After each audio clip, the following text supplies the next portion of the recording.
And welcome to ESPN College Football, presented by IHG Hotels and Resorts. On a Saturday night in Salt Lake City, we'll be inside Rice-Eccles Stadium, one of the great venues in all of college football for a Big 12 matchup, TCU and the Utes of Utah. Hi, everybody. Dave Fleming, Brock Osweiler. Great to have you with us. A big game in the Big 12. Of course, they all feel like big games because who knows what the heck's going on in this conference right now. Nobody is out of it. These two teams, though, Brock, some adversity in their seasons. For Utah, much of that has come in the quarterback room. There is some clarity, unfortunately, at the expense, again, of another injury on the Utah side for their longtime captain, Cam Rising. That's right, Flem, and I don't think you can overstate how big of a loss this is to the Utah football program. When Cam Rising's been healthy, he's been one of the best quarterbacks in the entire country. He's won 2 conference titles, played in 2 Rose Bowls, but unfortunately he just can't stay healthy. He caught the injury bug last week on the road at Arizona State, took a nasty shot to that lower body, got his right knee rolled up, and really after that hit in the first quarter, he just was not the same Cam Rising that we're used to. And so in comes the true freshman quarterback, Isaac Wilson, who'll be making his 4th career start tonight. He went 2-1 in his previous 3. And I'll say this about Isaac. He's got a ton of talent. Yes, he's made some mistakes. He threw 7 interceptions in his prior 3 starts. If he can get that cleaned up, increase his completion percentage. He's currently at 55%. If he can start playing efficient football, this kid's talented. He can sling the rock. He can make good decisions. So he needs to lean on his teammates around him tonight. He's got a great running back in the backfield and a great defense. Utah takes the field. Kyle Whittingham leading his team out there up against TCU, a Horned Frogs team that features some real weapons. Turnovers have killed TCU, but Jack Bech, man, from almost off the radar to one of the #1 wide receivers in all of college football, in the top 10 in all those categories. 7 receiving touchdowns, over 700 yards already. They have a lot of weapons on their side. That's right, Flem. Jack Bech just having a stellar season, and now it's up to Josh Hoover, the quarterback, to distribute the football early and often to Jack Bech and the rest of the TCU Horned Frog playmakers. So we'll see which team can get their season on track. We're in Salt Lake City. Kickoff coming up next. All right, back here on a beautiful night in Salt Lake City. You're watching the Big 12 Conference on ESPN as we get ready for kick. TCU coming off a bye week. For more on the Horned Frogs, let's go down to the sideline and Sherry Burris. Well, Dave, it was quarterback Josh Hoover who told me that bye week was, quote, transformational for him, coming off the lowest point in his football career. It was because of that loss 2 weeks ago to Houston. He felt that way. He said it was a combination of pressure he didn't realize he was feeling until after the game. He said he almost didn't feel like himself. He feared failure and was trying to get approval from others. Now, he has struggled lately in the last 3 games, 10 total turnovers and 6 interceptions. But he told me the silver lining through the adversity, it's bringing the team closer. And he believes this TCU team still has its best football in front of them, Dave. Well, they need that to be the case, Sherry. Thanks very much, because for Sonny Dykes, there are a lot of questions about exactly what's going on with this program right now. Remember, it was only 2 years ago they played for a national championship. Disappointing year last year, missed a bowl game. Big hopes for a bounce back year, and here they are 3-3 and just haven't played particularly well. TCU will have the ball first. Utah won the toss and deferred, so the Horned Frogs offense will come out on the field, and the quarterback that Sherry was just talking about, Josh Hoover, leads away. That's right, just a sophomore, and he's really doing some great things this season. He's 3rd in all of college football when it comes to yards and touchdowns. Now, listen, at times he does show his youthfulness, and he will make some suspect decisions. But when he's good, he's as good as anybody in the country, and he's proven that with the numbers he's putting up thus far. And those turnovers really have torpedoed so much of the good stuff that TCU has accomplished. Horned Frogs with the first play from scrimmage and a throw. A nice catch under some duress. Savion Williams, who's another one of the playmakers. We highlighted Jack Bech, but there are very few across all of college football who are more talented than that guy. No question. One of the most explosive wide receivers in the entire country. 6'5", 225 pounds. And quick tempo. Williams is going to get a play running the ball around the right side and shows off that speed. Another TCU first down. And that's something TCU has shown every week. They really want to get the football in Williams' hands early and often, whether it's in the pass game, speed sweeps, or direct snaps. So I'm not surprised to see Williams get a heavy dose with the first 2 touches of the night. That's 2 pretty good plays to start the night for TCU against a Utah team whose defense has done a lot of good, but hasn't been as dominant as they're used to seeing defense played in these parts. So Hoover from the shotgun. A little play fake, and he's going to dump it short to Cam Cook out of the backfield with room along the sideline. Takes a big hit, but stayed in bounds to get the extra yardage and get another first down. So TCU is coming off of a bye week, and I just saw growth out of that sophomore quarterback. Nothing's open downfield. Give Utah's secondary a lot of credit. So Hoover moves through his progression. He doesn't force the football down the field early in the football game, finds his outlet, and picks up positive yards. That's 3 plays, 3 first downs, 10 yards, 15 yards, 12 yards so far for the Horned Frogs. And Hoover, at least for this play, is over on the sideline. So you got Haas Haney, who's a really good running quarterback in there. The ball goes to Cam Cook, and they lose yardage. And now Hoover will come back on the field. Yeah, when you're going sideways against this Utah defense, trying to get a sweep out to the perimeter, it's going to be really tough to deal with the big fellas inside for Utah. Their defensive front, one of the best in the entire Big 12. And look, I know sometimes this stuff gets scripted ahead of time, but you had a tremendous start to the game. 3 plays that could hardly have gone better, and then you take your quarterback off the field and you lose 4 yards. Hoover back out there and rolling right, going to throw short to Cook, who gets swallowed up. Did not get back to the original line of scrimmage. Maybe got a couple of yards. It'll be 3rd and long. Yeah, and this is a position, if you're TCU, you definitely don't want to be in on the road.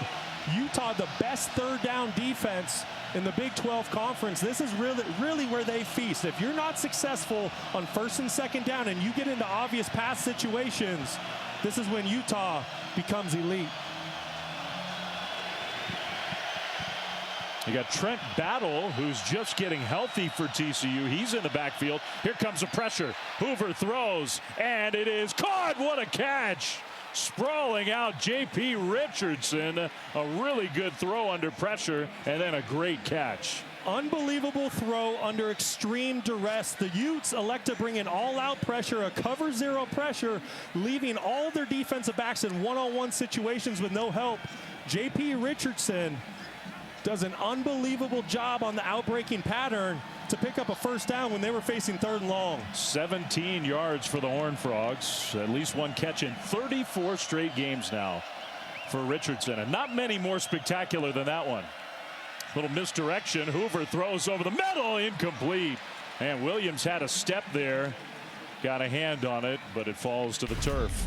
Yeah, I want to go back to that 3rd down conversion, something that doesn't happen often. Keep an eye on J.P. Richardson working this out pattern. Like I said, Utah's going to bring in all-out pressure. Richardson's in one-on-one coverage. Hoover does a great job of letting go of the football early, putting a little bit of air on the throw to allow his receiver to run underneath it. But after the incompletion to Williams, now it's 2nd and 10. Just inside the Utah 25. First drive of the night.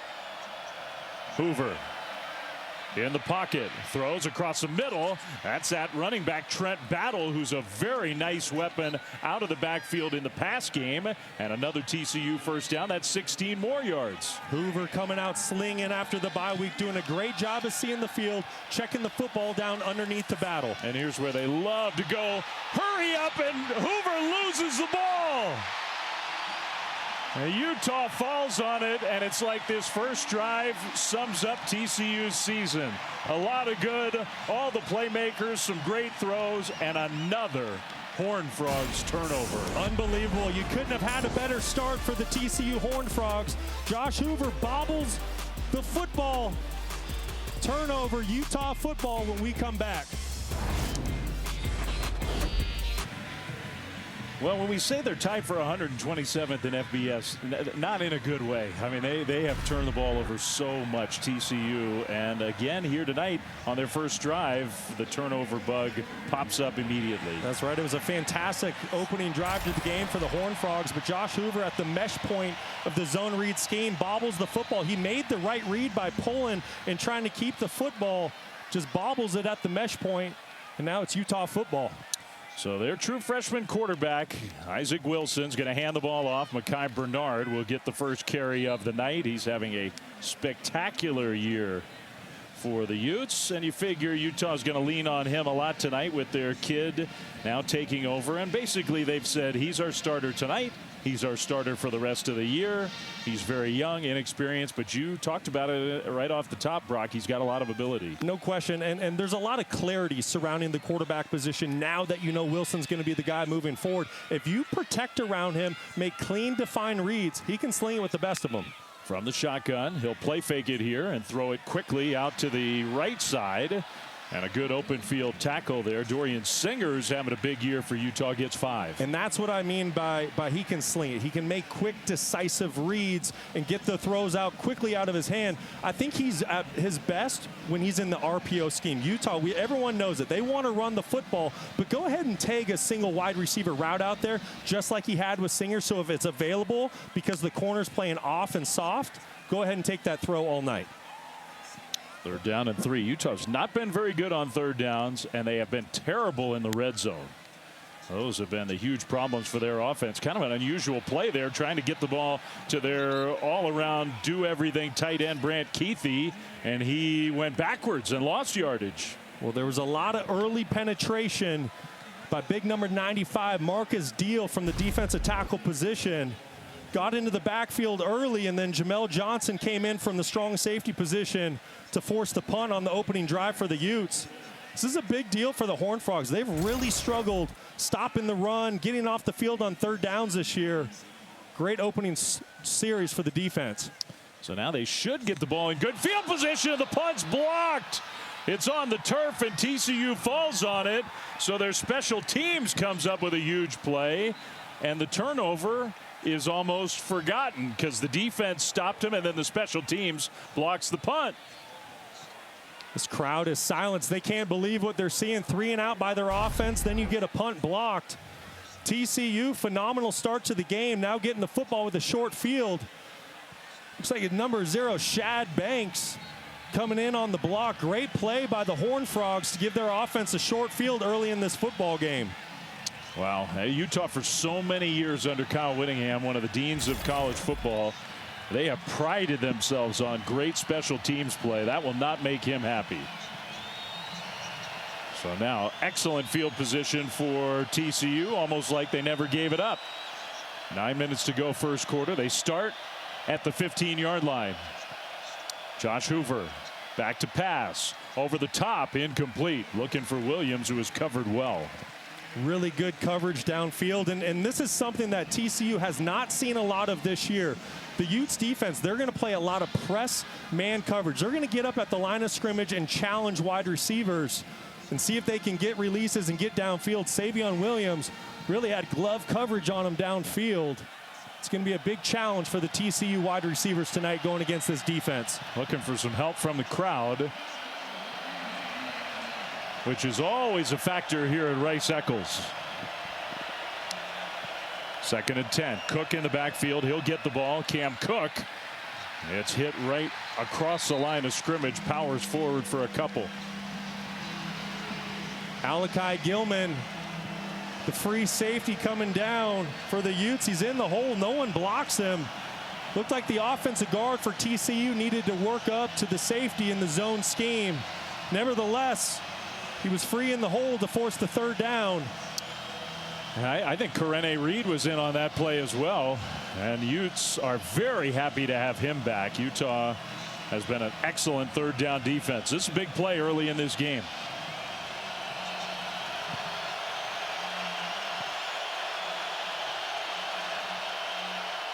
Hoover throws, pass, caught, and stumbling ahead. Richardson gets enough for the 1st down. He fought through that tackle and got just enough. Great job by Josh Hoover. This is the second time tonight on third down where he's beat the second level pressure that Utah is bringing. You're going to see a couple linebackers blitz right up the middle. Josh Hoover finding J.P. Richardson out in the flat to get a fresh set of downs. Now it's 1st and goal from inside the 5. Hoover rolling right. Hoover throws end zone incomplete. Looking for Jack Besh, who's been his go-to guy in this part of the field. Already 7 touchdown catches in 6 games for Besh. Yeah, just having a phenomenal year. Jack Besh, big physical wide receiver, does a great job on his switch release route, getting to the back pylon. The throw just sails a little bit on Josh Hoover. Besh had a step for a second if Hoover was able to bring that football down. This is an area of the field that TCU has had a lot of success in this season, throwing for a lot of touchdowns. Williams in motion. Handoff. Cook, who stumbles and probably lost a yard, maybe even 2. Well, that was almost another disastrous play in this part of the field. Yeah, that play never had a chance to get started. You see the Utes just winning the line of scrimmage from the snap of the ball. Talking to the TCU coaching staff, Sonny Dykes said that he had a lot of very physical practices throughout the bye week because they knew that they would have a great challenge on the line of scrimmage tonight against the Utes. Utah winning that last down. So it's 3rd and goal. TCU's gone backwards. You got to give Utah a chance to sub out. So the play clock all the way down to 2, down to 1. They snap it quickly. Hoover, little pump fake, throws, and it is incomplete. More good coverage there. Intended for Dylan Wright. Incomplete. It's 4th down. That was great coverage by the freshman Cameron Calhoun. Utah, if you didn't know, now you do. They like to bring pressure. Once again, bringing an all-out blitz, leaving their secondary in one-on-one situations. But that Utah secondary, just glove coverage, nowhere to go with the football. Did a great job on sudden change, forcing the field goal. Field goals have not been automatic for TCU. The freshman kicker, Kyle Lemmerman, lines up for a short one, 23 yards. That one's blocked. We've had 2 block kicks already in the first quarter. And if you thought we were going to have a normal late night game here at Utah, you're wrong. Things get wild on the West Coast under the lights.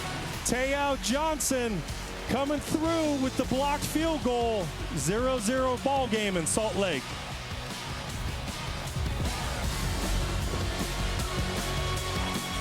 ESPN College Football is presented by IHG Hotels and Resorts. 19 hotel brands, 1 loyalty program. Download the app.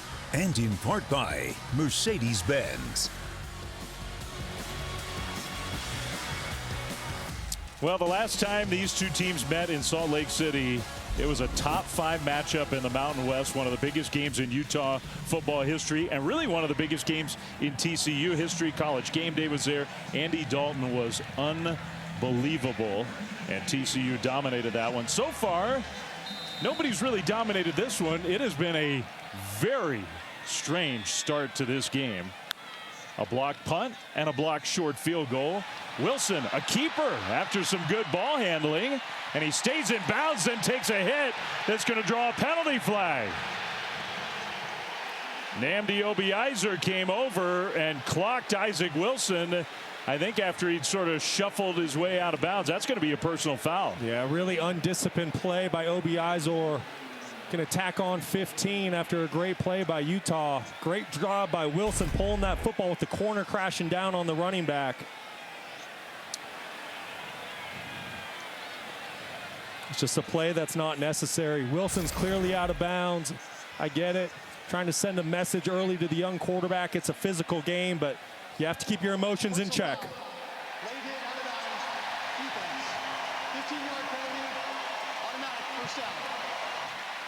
So 11-yard run and then 15 yards on the penalty. And Sonny Dykes is, how could you possibly be arguing that call? Yeah, it's frustrating. When you look at TCU's 3 losses and the mistakes that happen in those games, it's penalties and turnovers that keep putting you behind the 8 ball. And it's very obvious why Sonny Dykes is disappointed in his linebacker.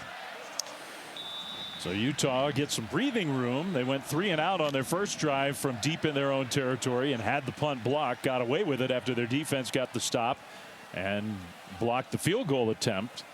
So now the Utes out just short of the 35-yard line. Wilson, quick drop and throws behind his receiver, incomplete, trying to hit Money Parks. And let's get a quick update in studio with Matt Barry.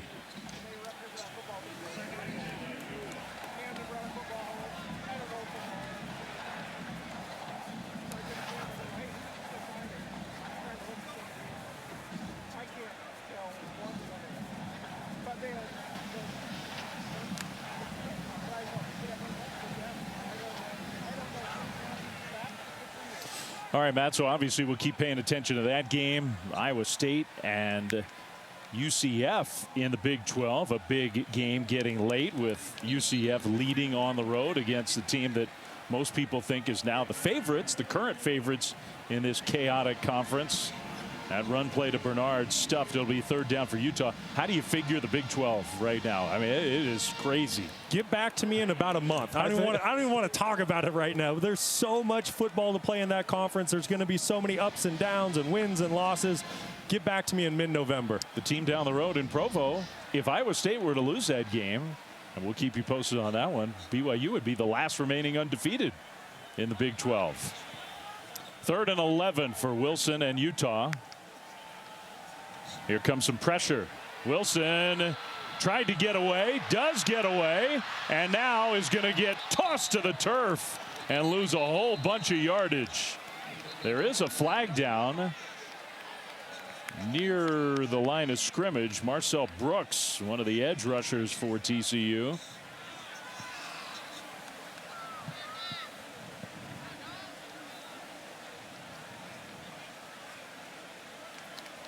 They're trying to sort out the penalty.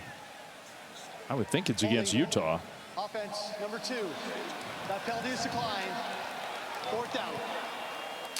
Well, Utah's offense just stuck in the mud. 3rd down really has been their Achilles heel all season. Converting sub 40%. You're going to see pressure off the edge, and that's really what gets this whole play started for TCU. Pressure comes. Running back doesn't do a great job of picking it up. Wilson does his best to fight out of it, but the TCU defense rallies to make the sack and forces Utah into the punting situation. Unusual for Mekhi Bernard, the running back, to miss that block. This punt not blocked, but also a low line drive kick that might be returnable. Richardson, who's a very dangerous punt returner, gets pushed out of bounds at the 40-yard line. So the Horned Frogs get the ball back. They'll have it when we come back right after this.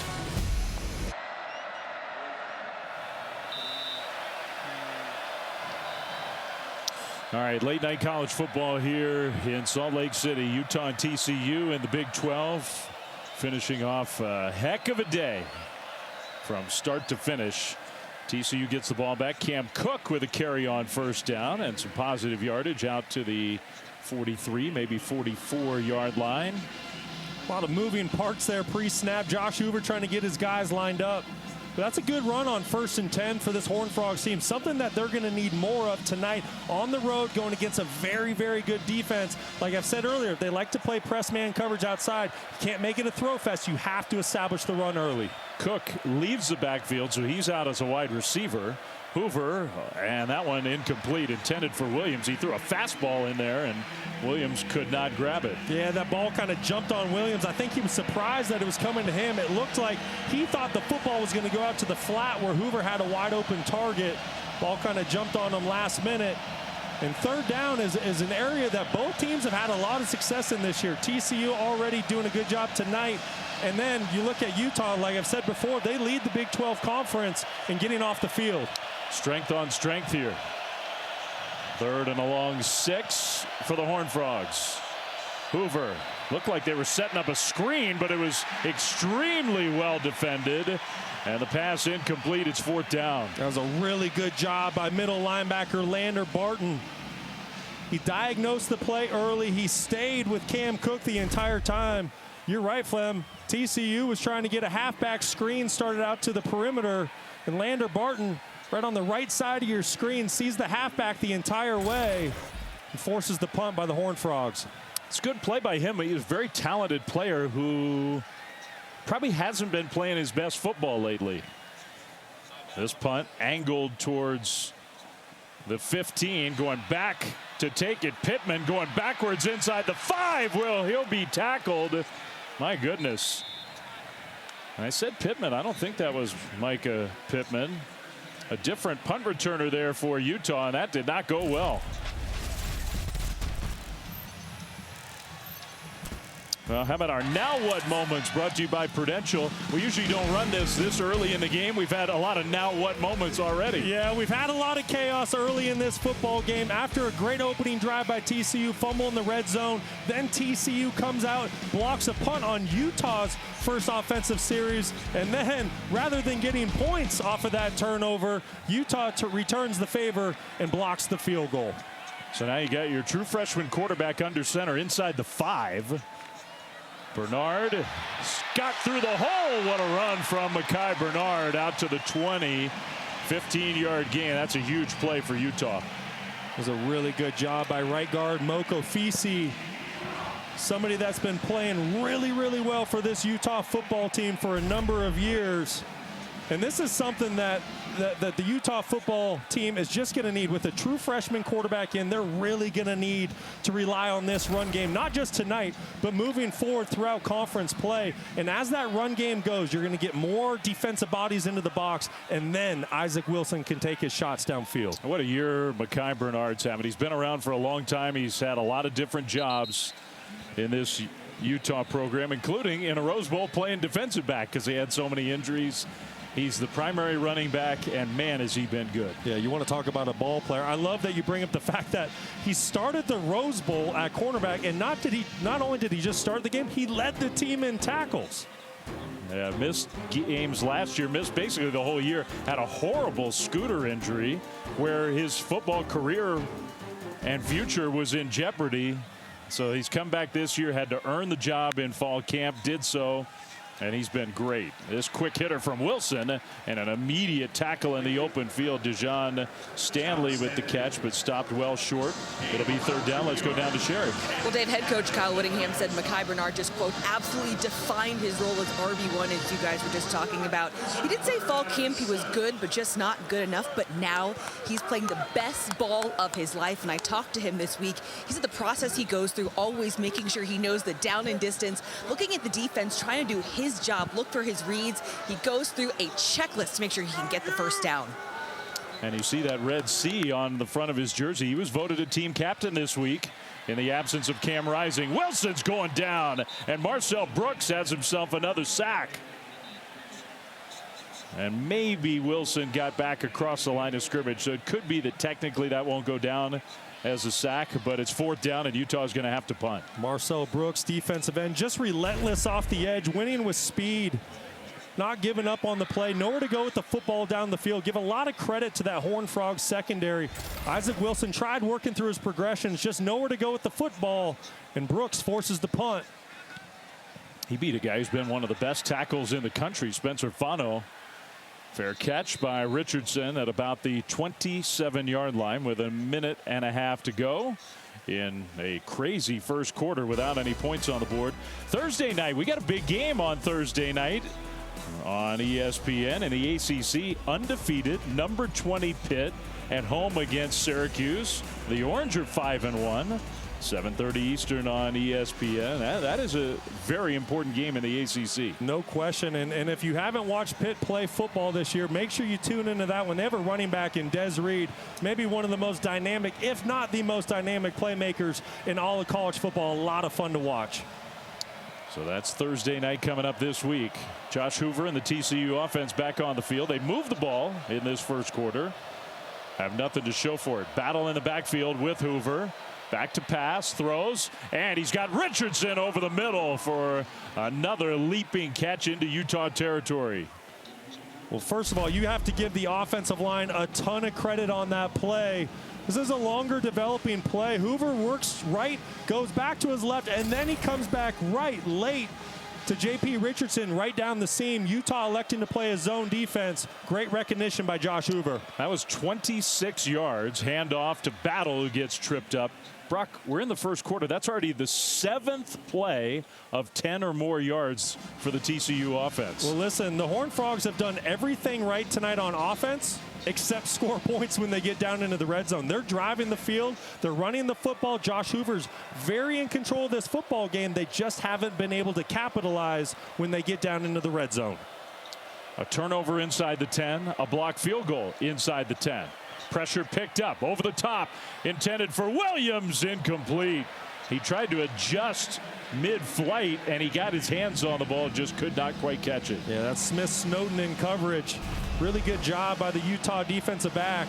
Utah continues to challenge these wide receivers with man-to-man coverage and bring in pressure from the linebacker position. Snowden had no help in coverage. He was one-on-one outside, and right now Utah is winning those battles.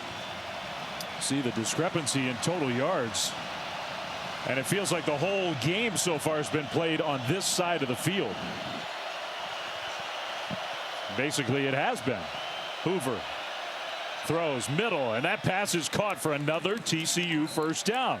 The tight end Drake Dabney, who has sort of surprisingly not been involved much in the TCU offense. He's a good player. No, that's a great pickup by Josh Hoover and his offense, finding his tight end Dabney right over the middle, working on the middle linebacker. You mentioned Dabney, quiet year, all-conference player a season ago.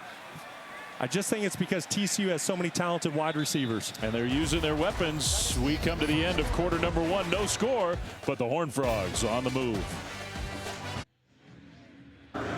Well, Coach Whittingham, what do you make so far of the offense 0 for 3 on 3rd down? Just how do you get things moving? Yeah, we got to get some first downs, first of all, and move the chains.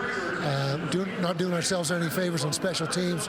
Had the punt blocked and a bad decision to return a punt, although we did block the field goal, so that helped us out. But defense is playing outstanding, and we got to get something going on offense, plain and simple. All right, thank you, Coach.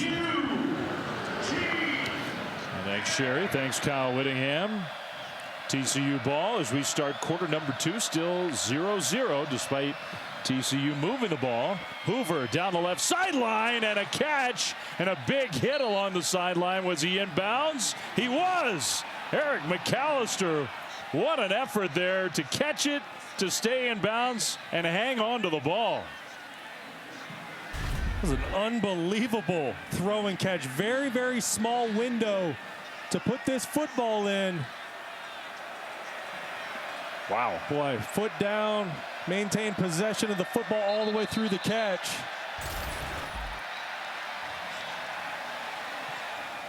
Now TCU, they were holding the snap, and TCU's offensive lineman jumped off sides. Offense number 56. So a false start Remains first down. against Ben Taylor Whitfield. Well, it was a tremendous catch by Eric McAllister. One of the best catches I've seen all year. Tight coverage, like I said. Very small window to throw this football into. Great concentration by McAllister. Unbelievable how he pins the football against the defender. What a catch. Amazing. He had the ball pinned against Zamiah Vaughn's helmet with his arm wrapped all the way around his head. Oh, 1st and goal, but backed up. A handoff. Battle tries to squirt through and stays on his feet. Wow, great run by Trent Battle. Utah, very uncharacteristically, has not lately been a great tackling team. There were a couple missed tackles on that run. No, and that was a big question coming in tonight. They missed 19 tackles on the road against Arizona State a week ago. Their team goal each week is to be single digits, so definitely has been an Achilles heel for this defense. Battle motions into the backfield. Hoover going to throw middle, and the pass was tipped, I think, and then it ricocheted off the foot of a Utah defender. He was trying to go to Jack Bech. It'll be 3rd and goal. Yeah, quarterback and receiver just not on the same page. I think Hoover thought Jack Bech was going to keep moving across the formation, and Bech kind of sat it down. He felt a soft spot. I don't blame him. Defensive back kind of got him off. Bech, a big physical wide receiver. Fortunate for not throwing an interception on that play. So 3rd and goal. TCU 0 for 2 in the red zone already tonight. I expect Utah to bring pressure. Can TCU win one-on-one outside? Hoover has time, throws, and it's knocked down again and almost intercepted. Hoover tried to deflect it, and I don't know, Utah came real close. It did hit the turf. Great effort by Lander Barton to try to intercept it.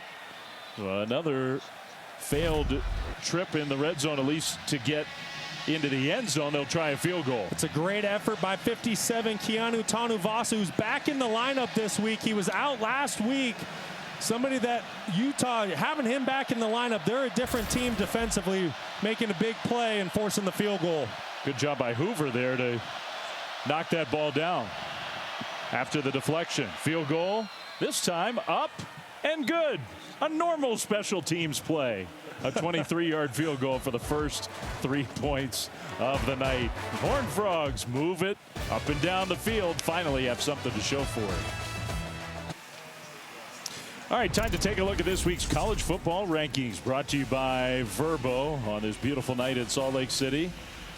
So, are the Ducks going to be #1 tomorrow? What do you think? Well, that's kind of how things are shaking out down in Austin right now. The game's not over, but if Texas falls, I think that's exactly how it happens. Oregon slides up. You got to look at Miami. Where does Miami go into the standings? Still undefeated. Great game on the road today against Louisville.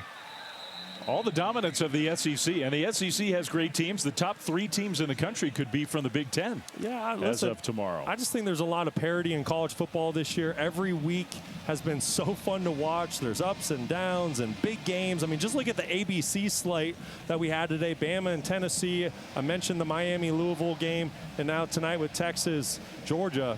It's been a lot of fun to watch. ETN for Georgia, who have a couple rushing touchdowns. I think he has 3 for Georgia tonight. 3 total touchdowns anyway. All right, this is the best field position for Utah. They've been pinned deep every time they've had the ball. A quick hitter from Wilson out to Charlie Vincent. They're trying some different guys in the backfield to help get this Utah offense started. That's a gain of 4. I really like that play call. Great drive starter for the Utah Utes. I've said it all night. Isaac Wilson, if you give him a clean, defined read where he only has to read half of the field, he can make quality throws. He's got a quick release. He's a smart guy. He learns from mistakes. Keep it simple with him, and he can be very efficient. Second down for Utah.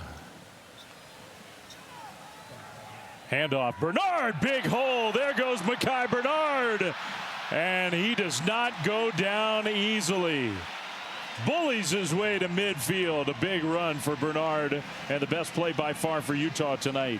Well, big Caleb Lomu, the left tackle, 71. You're going to see him pull down the line of scrimmage and lead up for Bernard. Now Utah taking a page out of TCU's playbook, going quick tempo after the long gain. A catch for Pittman and a short gain on first down. Yeah, you're going to see a great shot of the kick-out block by Lomu, and then Bernard does the rest. Really isn't even touched until he gets to that third level where the safeties are playing. Great execution by that offensive line for Utah. There's the longtime offensive coordinator, Andy Ludwig, up in the box. Trying to get things figured out with his young quarterback. This is the first time Utah's been in TCU territory tonight. Horned Frogs have run 19 plays in Utah territory. Play fake. Wilson had his man wide open, and he overshoots him. Intended for Dorian Singer. There is a penalty flag back in the backfield, so I think even if he'd connected, it was going to be negated. That was a bit of an overthrow. Holding offense number 71. 10-yard penalty. Replay second down. Well, that's the left tackle, Caleb Lomu. We were just talking about him because he delivered such a great block on the explosive gain on the run play. I don't agree with that call. I didn't see any holding there on Lomu. None. Maybe the officials got the number mixed up, but the holding definitely did not come from the left tackle position. He sure looks the part, doesn't he? Number 71. Utah thinks he's got a chance to be one of their greats. Oh, he's the real deal, no question about it. Wilson on second down and long, dancing in the pocket. Wilson trying to find somebody to throw it to and takes a huge hit. My goodness, just got decked by Devin Deal. Yeah, that was a monster hit. You don't want to see your quarterback take too many of those. Wilson nowhere to go with the football down the field, has to tuck it and run, and Deal just being relentless on the play, an all-conference player a season ago at Tulane, transferred in this season to be a Horned Frog. Great job in pursuit. So just when Utah finally made it into TCU territory, now they've gone backwards. It's 3rd and 15 from their own 44. You got Bernard alongside Wilson. Pressure comes, picked up. Wilson's going to throw it, and that one is incomplete.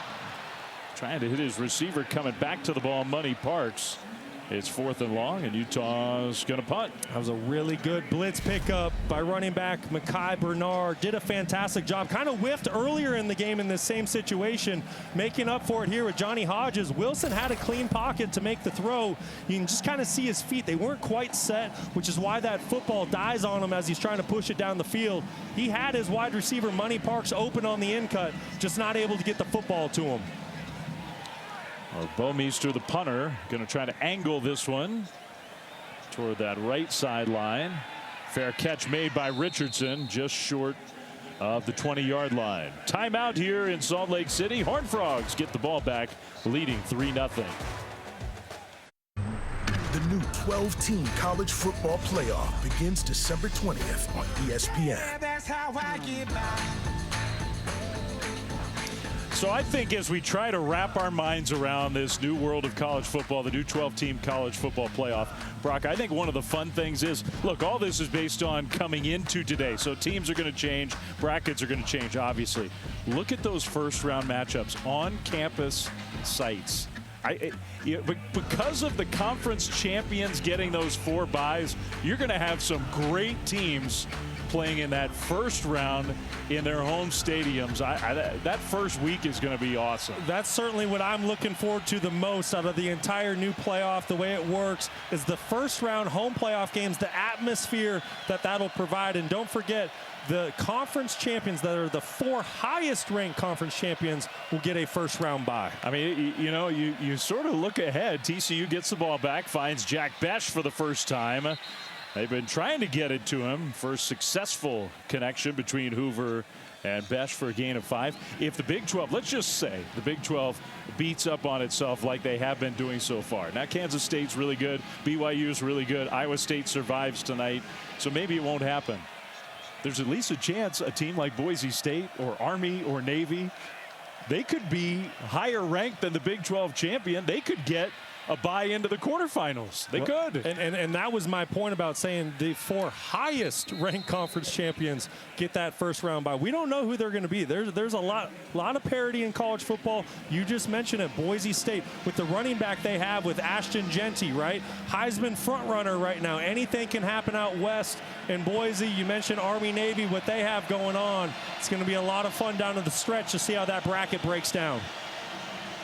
It's just cool. Now we're at a point in the season you can start to kind of dream about what it's really going to look like. You got Trent Battle in the game on 3rd and 1 for TCU. I'd like to see TCU get Josh Hoover on the move. Instead, they direct snap it in the backfield and a tough run. I think that's Savion Williams, the wideout, who went in the backfield and pushed forward for a gain of 4. Well, why would you get Hoover on the run when you could just direct snap it to Williams? Such an impressive athlete. You see how tough he is, physical and explosive. Great pickup by the TCU Horned Frogs. 6'5", 225. He is a big dude. Yeah, just a great one cut getting downhill. He knew where the first down markers were, wasn't going to dance in the backfield. That's a big time pickup against a really good front 7 for the Utes. So it's 1st and 10 TCU. Trent Battle's playing a lot of snaps tonight for the Horned Frogs. In there again, Hoover throws deep left and a perfect pass and another catch for McAllister. This time he didn't have to pin it against anybody's helmet. He just caught it in stride for a gain of 34. I tell you what, Josh Hoover is coming out tonight just firing on all cylinders coming out of the bye week. Does a great job of looking off the safety. He held his eyes to the right just for a step to get that free safety to freeze, and then threw the perfect pass to Eric McAllister, who already has 2 100-yard receiving games on the year. Now a short dump down to Battle, who cuts it upfield. You can see why they like Trent Battle. He's been hurt for most of the year, came back before the bye against Houston. He's a much bigger part of the game plan tonight. Yeah, he's a big physical back, but the other element that he gives you is he has great hands, and you're seeing how TCU's using him tonight. They're getting the football to him out in the perimeter and testing Utah to come up and make tackles. Another trip deep into Utah territory. The total yardage just so lopsided in favor of TCU. The score still only 3-0. Battle, nice cut. He was ready to go down for a short gain, and he cut it upfield and gets the first down. It was a great cut by Battle to get some extra yards. Teo Johnson, the free safety, was there to make a tackle, flying down like a missile from the middle of the field. Battle stuck his foot in the ground and picked up some extra yards. I think you saw that shot of Kyle Whittingham. He wanted to look up at the big video board and figure out how they didn't get him to the ground. Now another great pass and a catch for a touchdown. The tight end Dabney. The first touchdown of the game, this one from 21 yards out.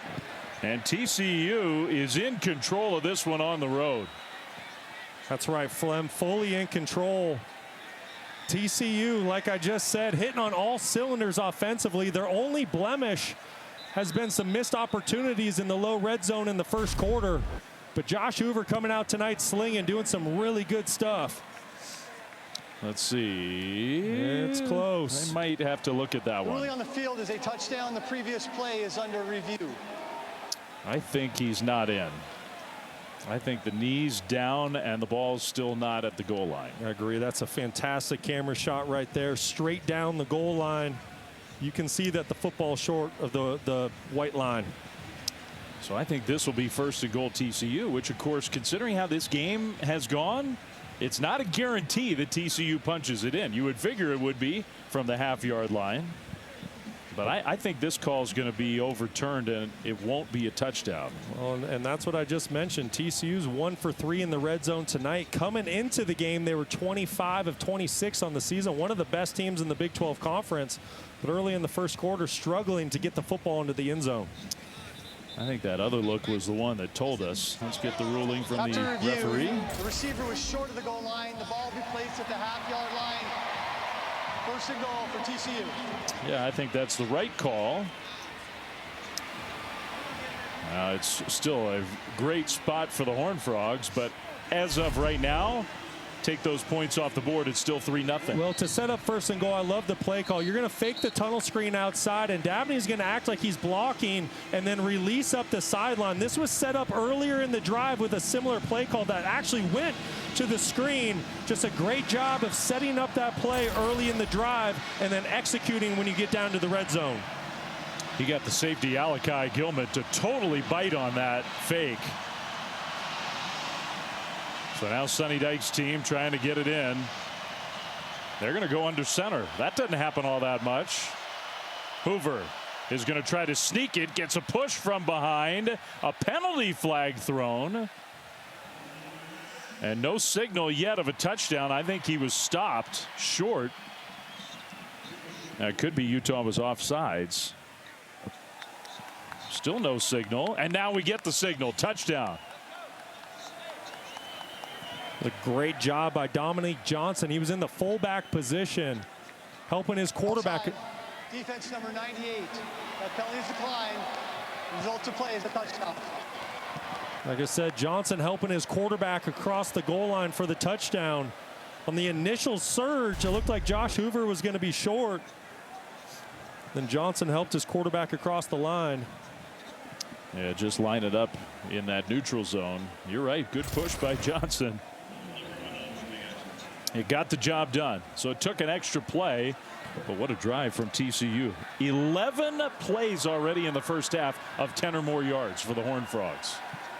That's a lot. Extra point, kind of a high snap, but the kick is up. And it is good. 10-0 TCU, coming off a terribly disappointing loss and a bye week. Horned Frogs are playing a whole lot better here tonight. Well, Hoover said after last week's loss, it was the worst feeling he's ever had as a quarterback. He's coming out slinging the football tonight. 10-0 TCU on top.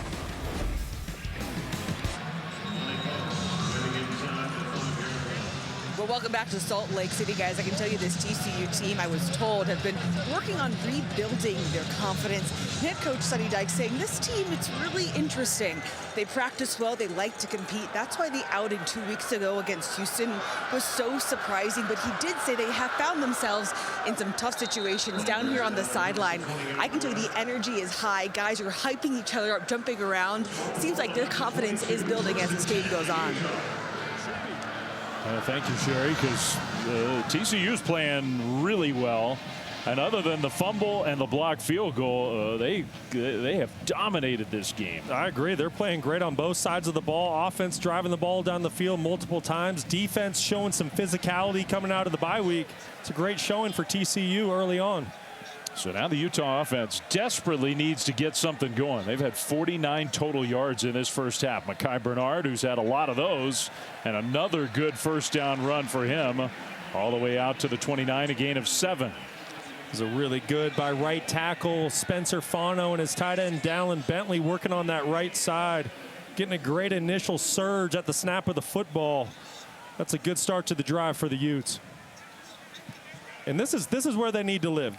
They need to live positive yards on first down. Second down, they need positive yards. When you're in third and long with a true freshman quarterback, you're not going to convert a lot of those. Wilson from the shotgun on second and short. Pressure picked up. Wilson is going down. He held on to the ball and I guess had nowhere to go with it. And Devin Deal in the backfield gets the sack. Yeah, and that's just a freshman mistake, just showing his youthfulness. He's inexperienced. That's a sack he can't take. Give a lot of credit to Devin Deal, working a great spin move right up the middle, not giving up on the play. But Wilson has to find a way. He had a target open. It wasn't going to go for a big play, but it was going to be positive yards close to the first down marker. Just a sack a young quarterback can't take in that situation. Cam Rising, he's got the boot on his right leg. He's got the finger brace, still out for the year. Wilson throws that one incomplete, trying to hit his tight end Keithy, who's been quiet in this first half. And so after a nice play to start the drive, Utah goes 3 and out. Wilson's limping as he gets up, and you can just see the frustration, the body language for the Utes. Yeah, well, he takes a shot at the end of the play. Johnny Hodges, the linebacker for TCU, gets there late and takes a low hit on the quarterback, Wilson. Hopefully Wilson's okay. Otherwise, Utah's down to their third string quarterback.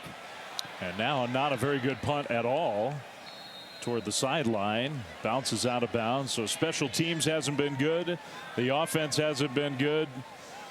Just things right now are in a tough way for this Utah team. Not just tonight, but this whole season, Brock. You go back to the game against Arizona State last week down in Tempe, and Cam Rising finally back in the lineup, and then this happened. Yeah, unfortunately for Utah, it's just the same story, just in a different year. Cam Rising takes a really nasty hit early in the first quarter against ASU, and then from that moment on, he just wasn't the normal Cam Rising that everyone's used to. He was inefficient. He threw 3 interceptions on the night and just couldn't get any velocity and accuracy on his passes after hurting that right knee. He told Kyle Whittingham, I want to still be around this program. I want to help mentor Isaac Wilson. And look at all those injuries. It's just incredible how over the years they've piled up. Yeah, and you can't overstate what this injury means and how big of a blow it is to Utah. Coming into the season, they were the favorites to win the Big 12 Conference. And now with Rising out, you're seeing how the offense is sputtering, struggling to get yards, struggling to get points. It's just a devastating loss for the Utes. His 2 healthy years, Utah won 2 Pac-12 championships. And played for 2 Rose Bowls. One of the best in the country when he was healthy. Hoover pressured. Hoover's going to scramble, and Hoover will get shoved out of bounds. So he got some lost yardage back, gets to midfield, and maybe just across midfield to set up third down. I like what Utah did with that pass rush. They pushed the pocket from Hoover's right side, forcing him. If he's not going to make a throw from the pocket, they forced him out to the left side of the field. For a right-handed quarterback, that makes for a very difficult throw. And they actually said he stepped out short of the 50, so it's third down and 7 here. One name we haven't said tonight is Van Fillinger, defensive end for Utah. He needs to make a difference in this football game, leading the Utes with 5.5 sacks on the season. From the left end, he got toward the pocket. Williams catches the ball from Hoover, but gets stopped short.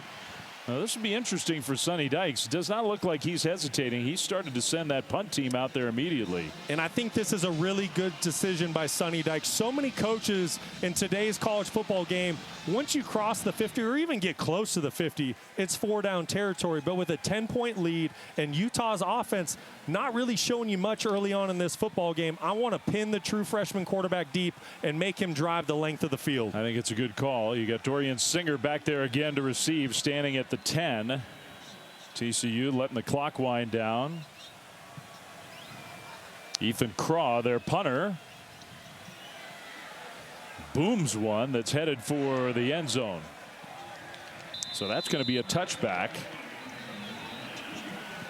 Well, so far, Brock, for the true freshman quarterback Isaac Wilson, it has not been easy. No, it hasn't. He's 4 for 7 on the day with 2 sacks, and I think the biggest issue is he just can't get in rhythm. You see the misfire on a basic little inside slant. He's not seeing the field very well when Utah has tried to push the football down the field. And then on the same token, you need to give a lot of credit to the TCU defense. They're bringing a lot of pressure up the middle. They're getting in Isaac's face. This is a very crucial drive for the young quarterback. He has to find a way to be efficient, get into rhythm, and pick up a couple first downs and find some points before halftime. He's got those 14 yards passing.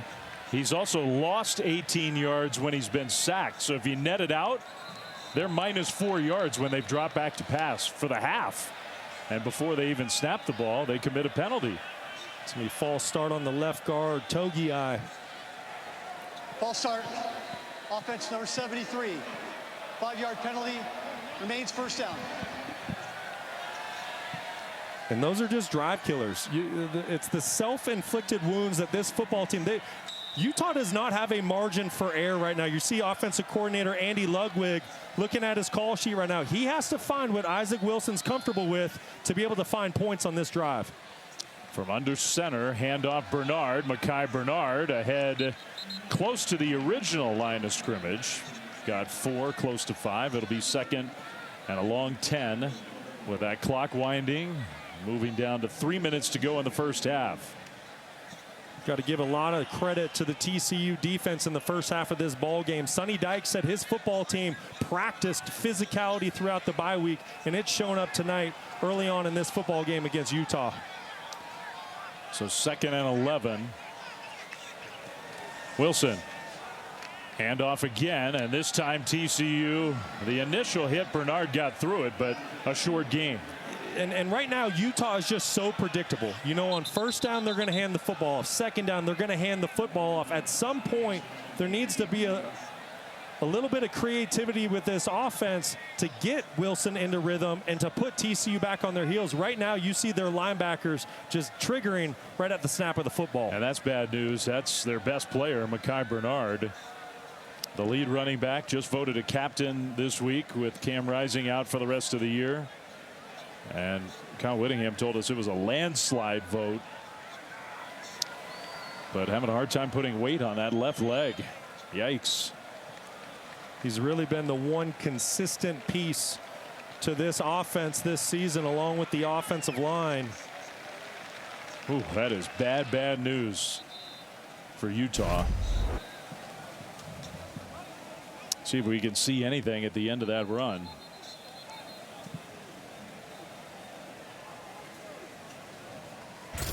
Just fighting for extra yards. He's one of those backs that gets stronger as the game goes along. Just so physical, averaging over 6.5 yards per carry on the season. Hopefully he's able to get back in the football game for Utah. Otherwise, that's a massive loss. He's putting a little more weight on the left leg, but still not a whole lot. So Charlie Vincent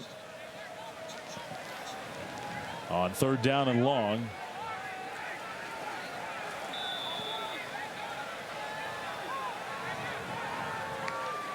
Wilson going to sling it left side. That's Keithy, and TCU saw that coming. Yeah, that play never had a chance. Johnny Hodges there to make the tackle. see Kamara getting involved in the play, and the fans don't like it. You know, they listen, whether you like it or not, your starting quarterback now is a true freshman. There's no life raft coming to save this offense. So at some point, you do need to unleash the freshman quarterback and allow him to push the football down the field. 2-minute timeout here, and you don't hear that from Utah fans very often. They are cranky tonight in Salt Lake. Well, welcome back to ESPN College Football, presented by IHG Hotels and Resorts. It's turned chilly in Salt Lake City. Fall is here. You can see some snow up on the peaks of the Wasatch Mountains. Just a beautiful Saturday night. But not so beautiful on the offensive side for Kyle Whittingham's Utah Utes. Man, are they struggling with no Cam Rising, with a freshman QB. They can't get a punt snap off without committing a penalty. The special teams have been as bad as I could ever remember a Utah special teams unit. Offense number 31. 5-yard penalty. Still 4th down. Yeah, you said it, Flem. This Utah football team, they're just off right now. They're sputtering. They can't find a groove. They can't get into rhythm. Only 4 first downs offensively tonight, and they're 0 for 6 on 3rd down. It's going to be really hard to drive down the field and score points with those numbers. Bernard leaves the injury tent, heads to the locker room.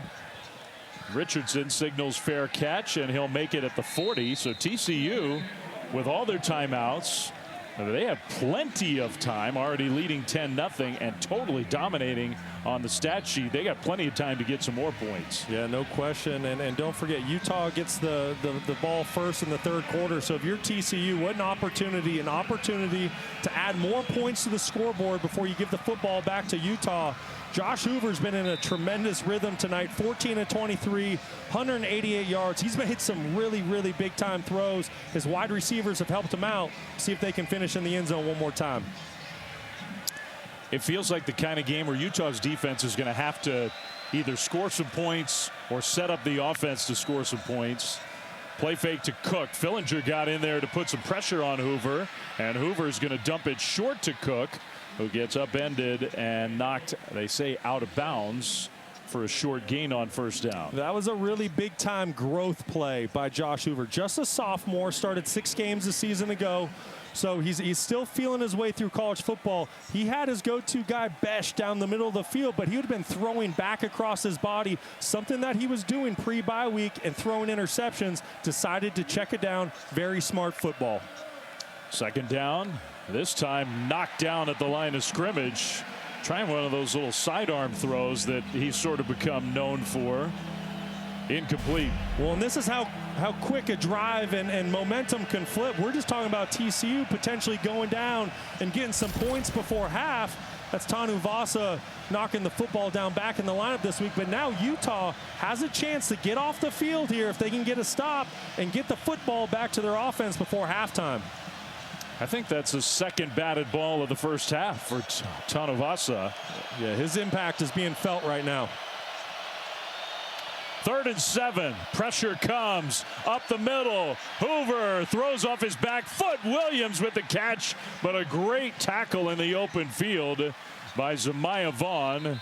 And Williams is short of the 1st down. Now Utah is going to burn a timeout to stop the clock at 1:29. That was a really good sequence by the Utah defense. You're going to see Lander Barton blitz right up the middle. Cam Cook does a pretty darn good job at running back and pass protection to pick up Barton, but it got Josh Hoover to move off his spot, force his eyes down, and he had to check the football down. Great job by Utah to rally to the tackle and force the 4th down play. So the timeout, Utes. By the way, coming up on our Lexus halftime report, there's a lot to talk about. Tennessee at home against Alabama, a great game. Not the prettiest game, but a dramatic game.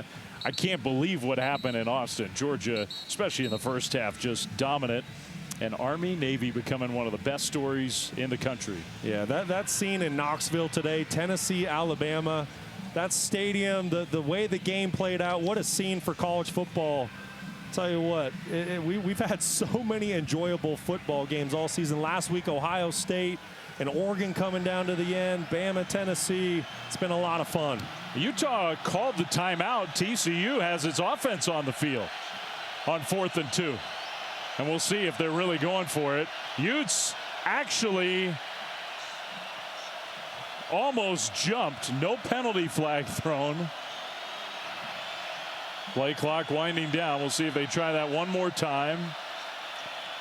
I think Sonny Dykes is just going to burn a timeout and avoid the penalty. Man, that was close. It almost worked.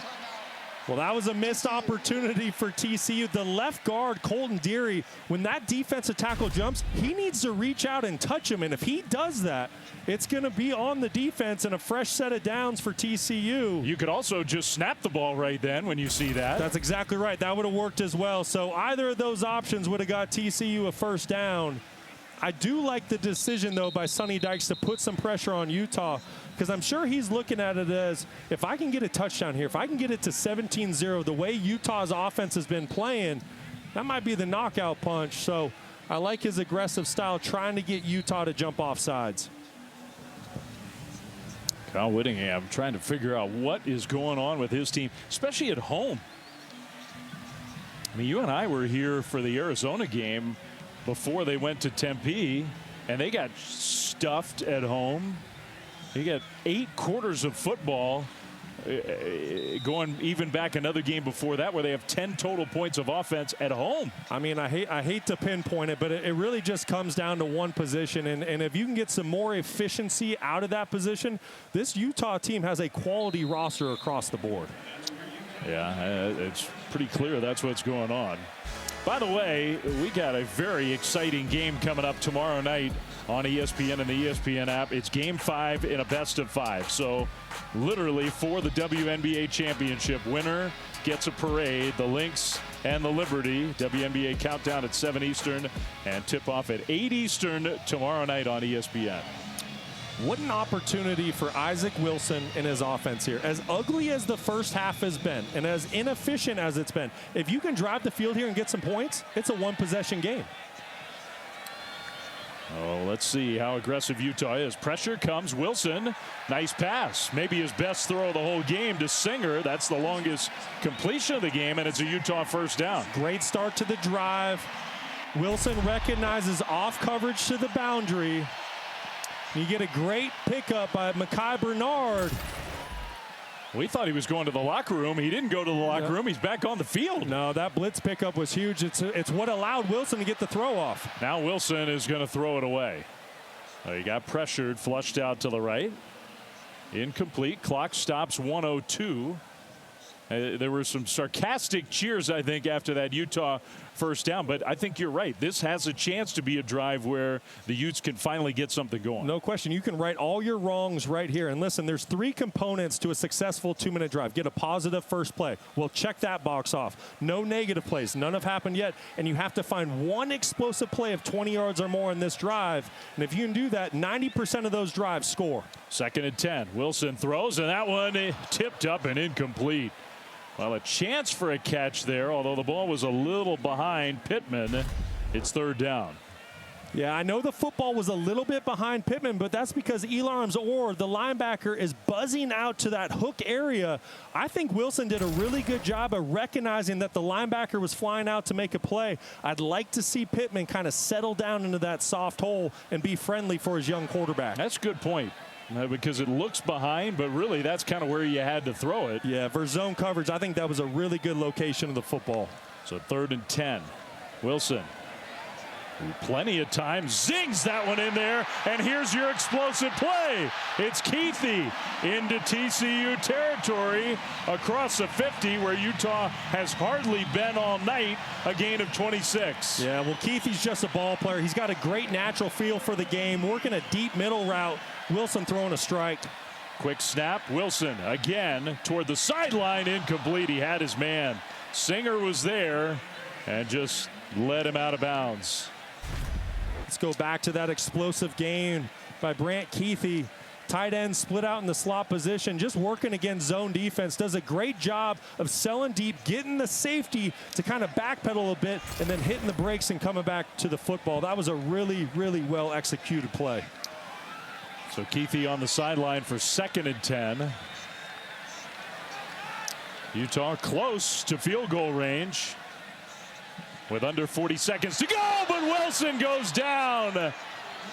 So you said you can't have any negative plays. There's Caleb Elarms-Orr. Man, did he get in there in a hurry to sack Wilson. That was an unbelievable blitz by Elarms-Orr. He recognizes that the running back is there to get him. So rather than blitzing directly to the back, he's going to loop around into the inside and avoid the running back, and that's how he gets the sack on Wilson. That is a heads-up football play and a linebacker that has fantastic feel for the game. I mean, you hate to have your quarterback take a sack, but I don't think Wilson could see him coming. No, Isaac is expecting Elarms-Orr to be picked up in the protection. He knows he's accounted for.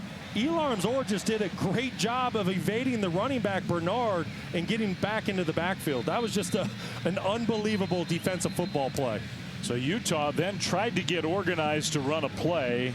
They substituted, though, so then TCU was going to substitute, which meant that Kyle Whittingham had to burn a timeout, but some clock had already bled off. So now you got 3rd and 20, and I don't know, Brock, maybe you can get into a position where you try a long field goal. Yeah, you have plenty of time here to throw the football anywhere you want on the field. You have 2 timeouts. You know, and you have to try to get points, whether it's a long field goal, maybe it's a Hail Mary at the end of half. We saw Aaron Rodgers do one on Monday night. Got to find a way to try to get some positive yards so you can try to get points on the final play. So 3rd and 20, TCU blitzes again. Wilson threw off his back foot, and it wobbles incomplete. Intended for Singer, so forget all that after a positive start to the drive. Now some jawing between Obi Izor and Wilson.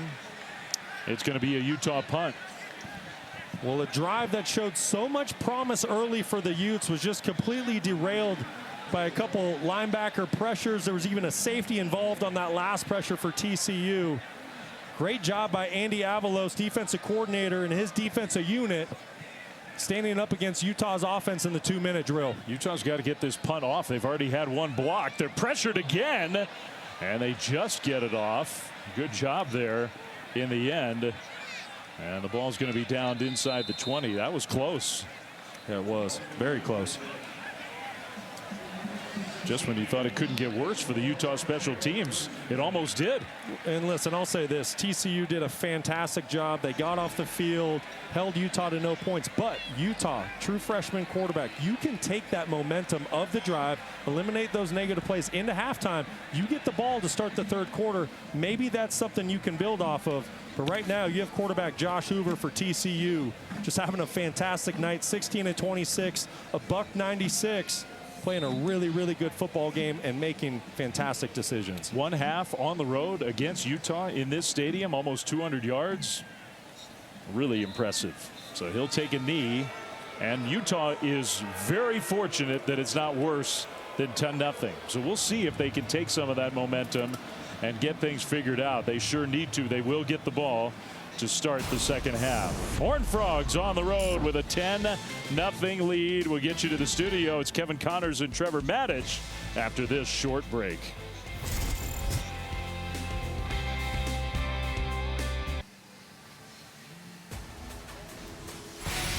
Welcome back to ESPN College Football, presented by IHG Hotels and Resorts.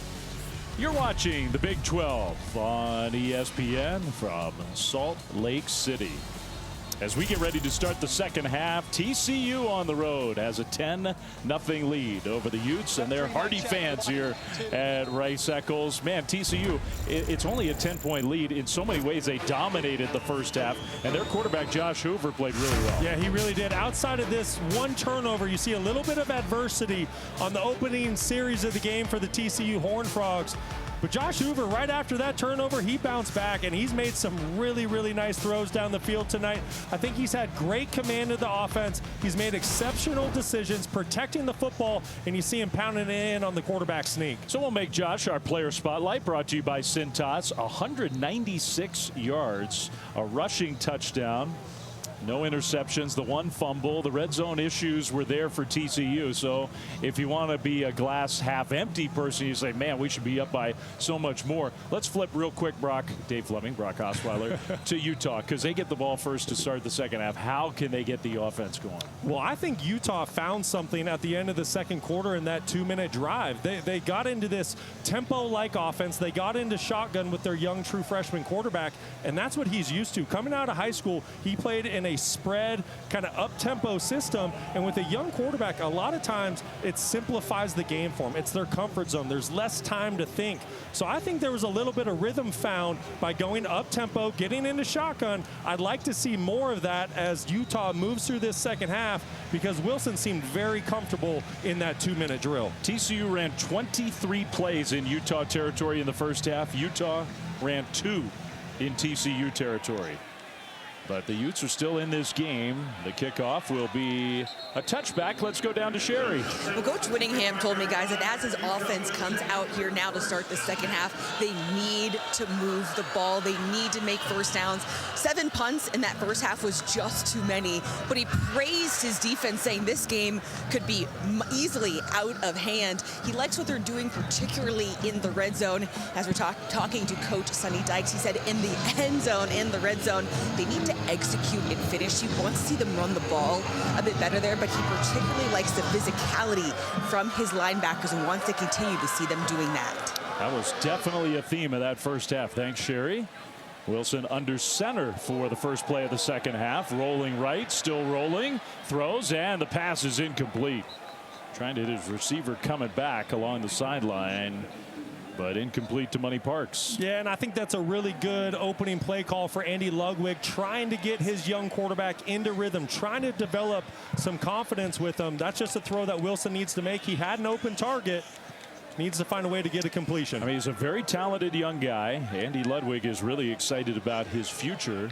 He was the best high school player probably in the state of Utah last year. His brother, of course, was a great college player at BYU, high draft pick in the NFL. Now another penalty against Utah along the front pre-snap. Offense number 88. 5-yard penalty, remains second down. This time Dallin Bentley at tight end. Couple pre-snap penalties for Utah tonight. Self-inflicted wound, something that you don't see out of this football team very often. When you have a true freshman quarterback making his 4th career start, the other 10 guys on the field really need to elevate their play, and at times they haven't done that tonight. So now 2nd and 15, exactly the wrong place for Utah's offense. Bernard swarmed and loses yardage. 5 more negative yards. Nana Osafa-Mensah with the tackle for loss. Well, give a lot of credit to number 11, Devin Deal, just kind of splitting a gap right where the tight end and guard were trying to secure that line of scrimmage. And then you have Osafa-Mensah coming in to clean up the tackle. Great job by the defensive front for the TCU Horned Frogs on 2nd down to force a 3rd and long. Offensive line supposed to be a strength for Utah. They're getting beat up front tonight. 3rd and 20, and almost fumble. The ball on the turf. Bernard somehow comes out of there with it. Penalty flags thrown, and he gets still going.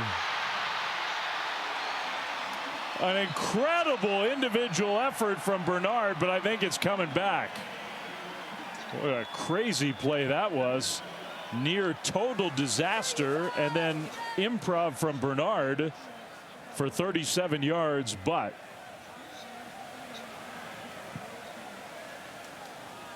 what an unbelievable effort by Mekhi Bernard. I've never seen anything like it. Whether that play stands or not, unbelievable individual effort. Offense number 62. Out the distance to the goal. Replay 3rd down. So a block in the back, half the distance to the goal, 3rd and even longer. Yikes. Well, you've mentioned how good this Utah offensive line has been all season, but you see number 11, once again, Devin Deal coming from the 2nd level. He's a defensive end, started the play at the linebacker position, just triggered at the snap. No one got a hand on him, and then Mekhi Bernard picks up the football, tries to make something out of nothing. Unbelievable individual effort, but once again, there's the yellow flag down on the field.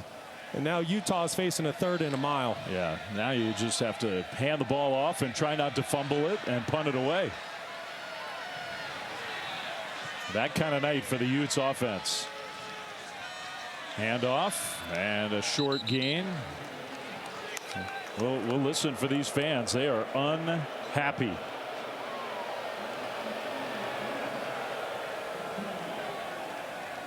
That guy isn't unhappy. Andy Avalos, his defense is playing really well. Just an unbelievable performance by the Horned Frogs defense. Andy Avalos putting together a great game plan over the bye week coming into this week's game. Holding the Utes to under 100 yards of total offense through the first 2 quarters of the game. Jeez, now contact behind the play. Fair catch near midfield. TCU ran into the punter. Now this will be interesting. Yeah, that was a lot of contact. There's a good chance this is roughing. Should be a personal foul rather than running into, which is just a 5-yard penalty. Hudson Hooper, the guy who made contact there. This could be a huge mistake for TCU. Watching the officials, though, I think they're going to give the 5-yard variety. I don't know. When that plant leg gets hit, that's the indicator for the personal foul. That was. And it's clear that plant leg is in the turf. It takes a pretty hard hit. That's the definition of roughing the kicker. It's kind of hard to believe they're not going to give the personal foul variety on that one.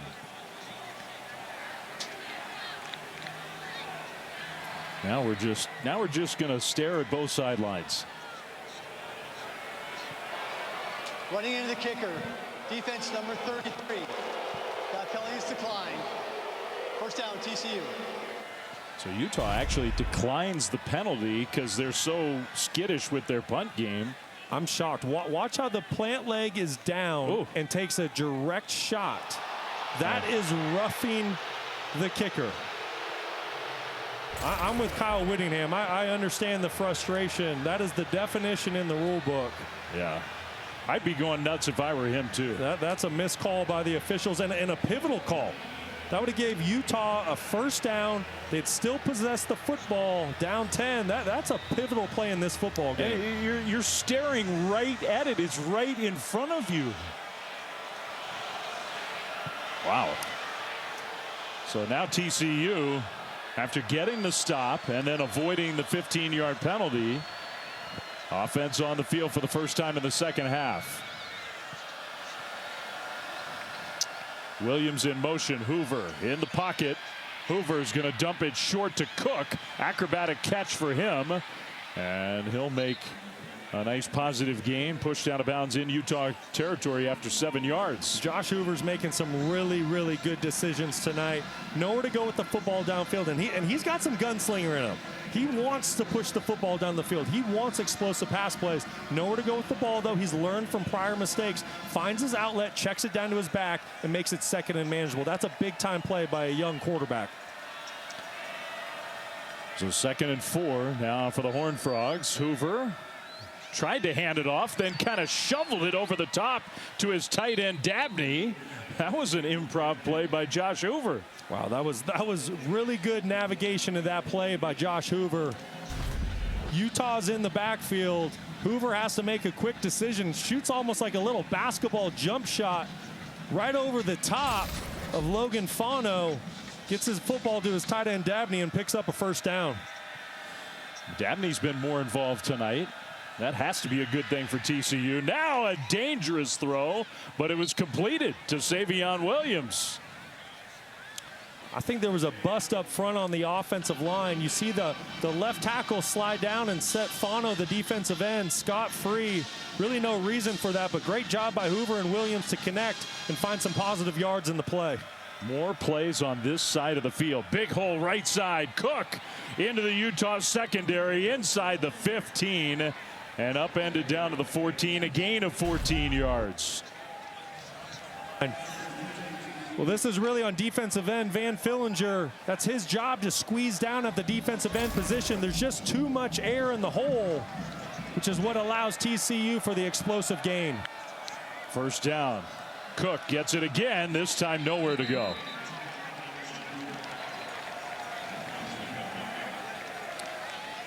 Well, now we'll see if Utah's defense, now in the red zone once again, backs against the wall, are they able to hold up? TCU only 1 touchdown on the night with 5 red zone trips. This has been one area of the field that the Utes defense has been very good in. They've been bending, but they haven't broke down in the red zone. Can TCU find a way to get the football into the end zone for a touchdown? You saw Hoover leave the field. Hoss Haney, the freshman, sort of running style quarterback, is out there.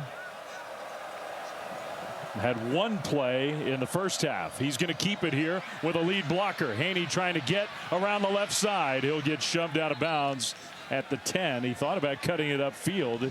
Didn't do it. Now it's 3rd down. Well, that's the 2nd run play for Haney tonight. You can see his athleticism. Probably the fastest guy down there on the field. A couple designed run packages for the true freshman quarterback. So he comes back out. Hoover out there again on 3rd and 6. Okay, it feels like Utah has to keep TCU out of the end zone. Yeah, I expect Morgan Scalley to bring pressure here for Utah and force Josh Hoover into a quick decision and play man coverage with the wide receivers. Richardson comes in motion. Hoover being pressured, rolling right, and throws it away. Took a hit from Fillinger. So you got to give the Utah defense credit. Again in the red zone, they hold and force a field goal attempt. Well, Scalley wins the chess match against offensive coordinator Kendall Briles. I assumed Utah was going to bring pressure just like Kendall Briles did, expecting man coverage behind it. He had a man beater concept on. Utah instead elects to drop 7 into zone coverage and protect the end zone. Nowhere to go with the football for Josh Hoover and forcing TCU into a field goal situation.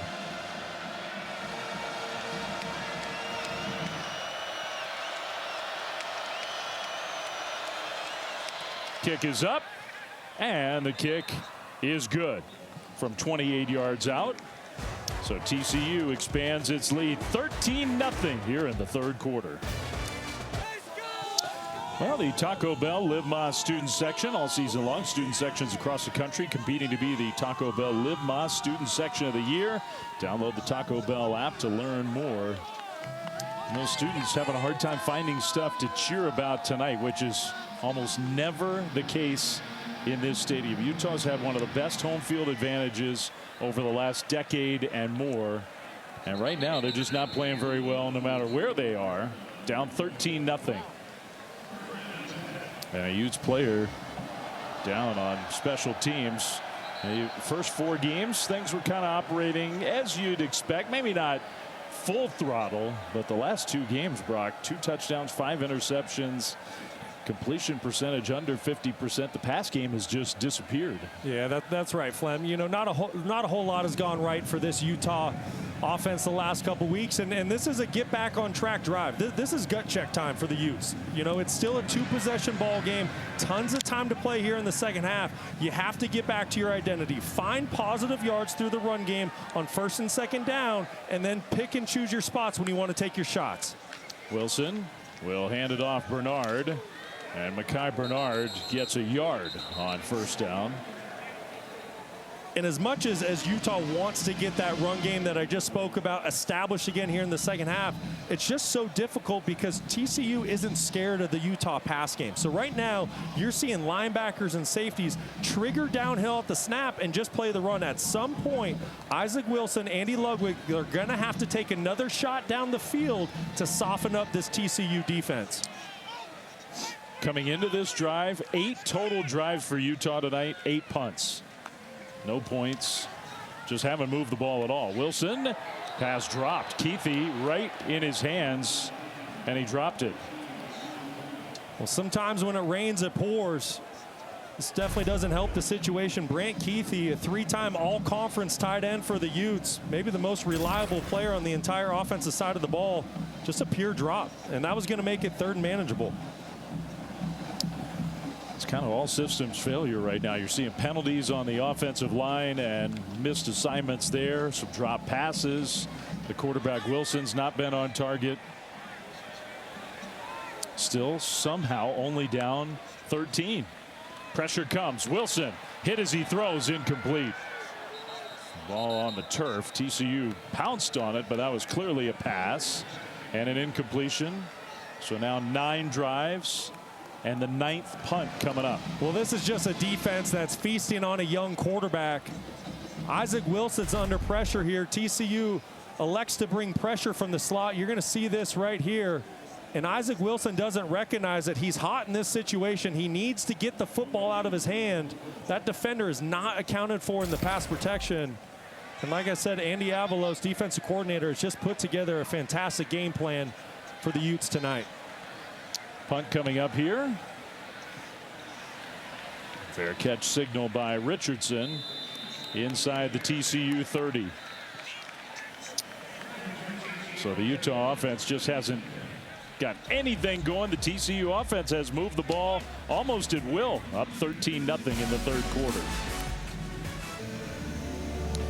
As we honor those who serve, brought to you by Navy Federal Credit Union. We remember Major Horace S. Carswell Jr. He played on some of the great TCU teams of all time, with an all-time great Davy O'Brien, enlisted in the Army Air Corps in 1940, served in World War II, was killed in action, earned the Congressional Medal of Honor. Carswell Air Force Base is named in his honor. Major Horace S. Carswell paid the ultimate price in service of our country.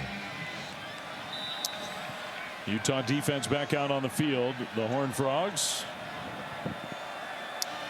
leading 13-0 about halfway through the third quarter. Williams with the catch, made the first man miss, made the second man miss, did not make the third man miss. No, didn't go very far on that play. Did find some positive yards, but you saw 2 missed tackles. And that's just something that's really plagued this Utah defense the last couple weeks in their 2 losses. TCU's done a really good job tonight of testing the tackling of the Utes, getting the football quickly out to the perimeter in space. Hoover takes a snap, little play fake to Battle. Then the throw almost intercepted. Man, Cam Calhoun had his hands on it and couldn't squeeze it. Utah needs a play like that. Yeah, Hoover got away with one there. That was a great play by Cameron Calhoun, the freshman defensive back. You see Hoover look right off the play action and then kind of come back late left. Anytime you're throwing deep across the middle against man coverage, you got to throw on time. Calhoun does a great job of undercutting that late throw. So now 3rd and 8. Utah so desperately needs one of those big plays from their defense. Pressure comes, kind of a low snap. Hoover throws, and that one's incomplete. Trying to hit Jack Besh, and maybe that pressure affected the throw. It's 4th down. Yeah, no question. There was some pressure that came from the second level off the left side of the offensive line for TCU. Free runners in the backfield. And that created Josh Hoover to speed up his process. Throws an errant throw. Besh was open, but Hoover wasn't able to set his feet and make a good throw. So that's one of the best sequences for the Utah defense all night. A rare 3 and out for TCU. Now a high punt sends Pittman all the way back. He's going to let it bounce, and then it takes a Utah bounce. It'll be down at about the 18-yard line. 7:38 to go, third quarter. Utah offense, 9 drives, 9 punts, 85 total yards. You almost never see numbers like that. It's just not good, and I understand that you're going upriver without a paddle right now, right? True freshman quarterback, only his 4th career start, and it's tough right now. TCU's selling out to stop the run, but you do have to find something in the pass game. There is a way to get this young quarterback moving the football efficiently down the field. On 1st down, they will hand it off to Bernard. Right side run, Mekhi Bernard. Really doing all he can just to get 2, 3, 4 yards at a time. Yeah, that's a really good start to the drive. Mekhi Bernard running so hard. Like I said earlier, he's a back that just gets stronger as the game goes along. You see Cam Rising unfortunately out for the rest of the season after injuring his right knee down at Arizona State last week. I'd like to see Utah inject a little bit of tempo into this series. It really seemed like Isaac Wilson in the 2-minute drive in the second quarter, he did find a way to get into a rhythm when Utah elected to play with tempo. Throws this one out to Keithy, who cuts it upfield, made a man miss, and he gets a Utah first down.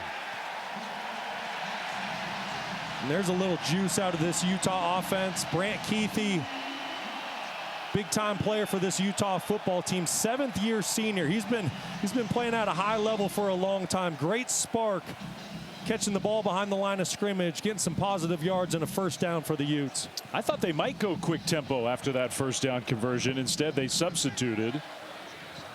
And Wilson's going to go under center. 1st and 10 from the 29. Play fake. Wilson, plenty of time. Going deep, middle, caught! Touchdown! Money Parks! And finally for Utah, something to celebrate on offense. 71 yards and the first points of the night for the Utes.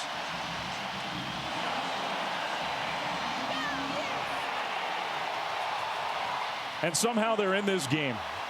What an unbelievable play. Got set up by Mekhi Bernard, running back, picking up a blitzer in protection, allowing for Wilson to hold on to the football for the extra second to be able to push it down the field. And then Money Parks did a phenomenal job on the corner post double move route down the field.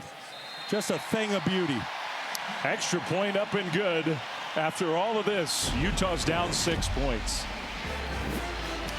Well, this play never gets started if it isn't for Bernard coming over here in pass protection. Great recognition by the running back. Great pickup. It allows Wilson to look downfield, show off his arm talent, and Money Parks ran a phenomenal route, making it easy for his quarterback. And just like that, Utah is back in the ball game. Is that amazing or what? One play has changed this game. The first 37 plays for Utah netted 96 yards. They go 71 down the field for their first touchdown. And if you're a college football junkie who's hanging with us late night, hey, maybe we got a game for you. Fair catch for TCU. It was so beautiful. Let's take another look at it. Well, so many great things happen, and none better than Mekhi Bernard on the blitz pickup. This is why he was voted a team captain this week, because he makes plays like this. If he doesn't pick up this blitzer, this play never happens. Isaac Wilson gets to set his feet, and then Money Parks just does a tremendous job selling the corner route, leaning into the cornerback, and then pressing off of him to create separation. Perfect throw, perfect route. Excellent job in blitz pickup, and Cam Rising loves it. He recognizes you keep the quarterback clean, let him make a play. So the first time in a while, this stadium has come to life as well. Williams takes a direct snap and finds the hole left side, and a beautiful play to start the drive for TCU all the way out to the 39. Boy, when Savion Williams gets the football out in space, he's dangerous. He's a lot of fun to watch. That big frame, 6'5", 225 pounds coming downhill. That's a load. Now another direct snap, this time to Cook. And Cook will attempt to turn the corner, just couldn't quite do it. Gets shoved out of bounds. Did get 4 yards on first down. It's a really good start to the drive for TCU. Utah really just took over the momentum in the football game. They got the crowd back involved. Great first 2 plays of the drive. Incomplete. Intended for the tight end Dabney. So now we got a third down. Rice Eccles is about to come alive on this third down. These fans know what this means if they can get the football back to their offense. That was a great play by Lander Barton on the pass deflection to force the 3rd and 6.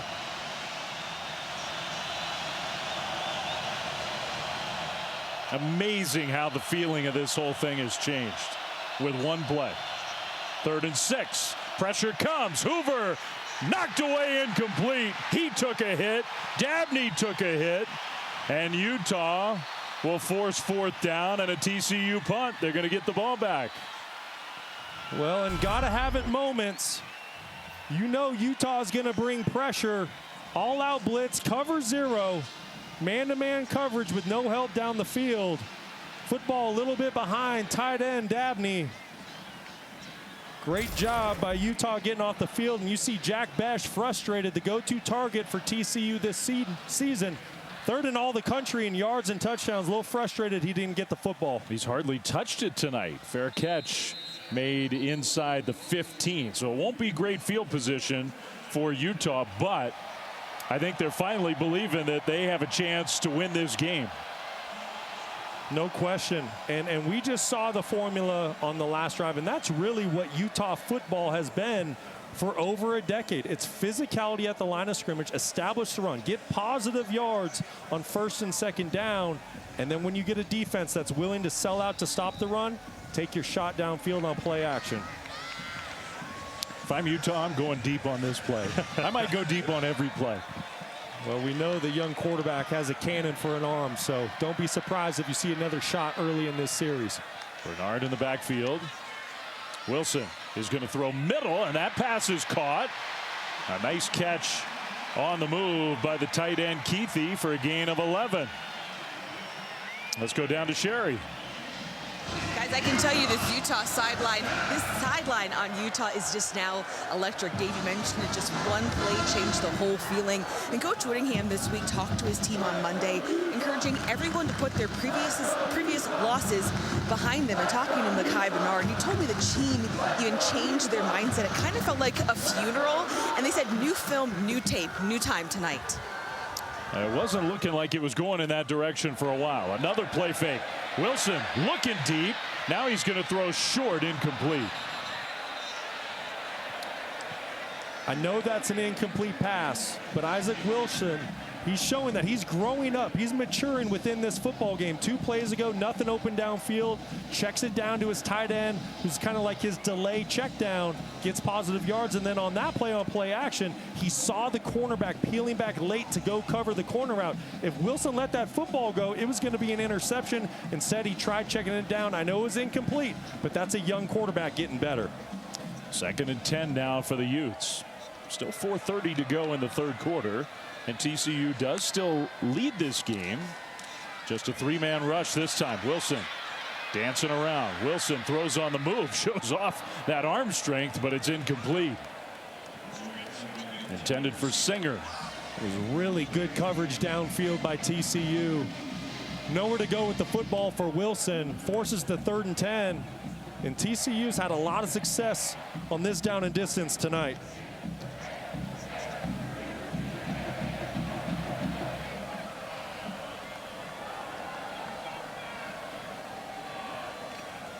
Just 1 for 10 on 3rd downs for Utah.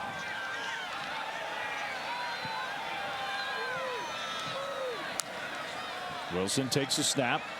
Pressure got picked up. Wilson, deep right sideline, incomplete, and no flag. There was a lot of contact, and the official signals uncatchable. Huh. There's no penalty for defensive pass interference on the play. The ball was deemed to be uncatchable. I don't know about that. Yeah, I'd like another look at that. That's Lamarian James, cornerback that transferred in from Old Dominion. How is that uncatchable? No, it's definitely catchable, and there is some contact. You see some hand-to-hand battling. I think, though, I agree with the no call here. Now, here, I'm going to interrupt you. Okay. If you say no call, okay, fine. Fair. But don't give the reason that the pass is uncatchable. That's right. When if he hadn't been impeded, it would have been catchable. That's right. But what Lamarian James did very well is he used the sideline as an extra defender, and that's why you saw a little bit of contact late. Good no call, but you're correct. It was catchable, so don't say that it's uncatchable. Yeah, I'm not disagreeing with your. You easily could have said interference, no interference, but I don't get calling that uncatchable. That was what, like 8 yards past him, landed in the field of play? Yeah. No, that ball is definitely catchable. There is some contact, but I think The reason why that is not just pass interference in the field of play and not in an uncatchable situation is it's really just the body lean of James trying to use the sideline as an extra defender. So give TCU's defense credit. They get the ball back for their offense. Hoover, play fake. Hoover's going to throw, and there's Besh with a catch. Wrestled out of bounds. And maybe some of that frustration, he might have taken that to the sideline and told somebody, get me the dang ball. Well, listen, when you're as talented as Jack Besh is, and you see how physical he plays, right? He gets the defensive back off of him, 6'2", 215 pounds. Sometimes when you have that much talent, you do. You go to the sideline, you look your quarterback in the eyes, and you say, hey, throw me the football next series. And I think that's exactly what you just saw. Just his second catch. He came into this game in 6 games with over 700 yards and 7 touchdowns. TCU looked like they might have moved. I think they did. Flags thrown. Utah was showing big time pressure there. I thought TCU moved early. Prior to the snap, false start. Offense number 56. 5-yard penalty, remains first down.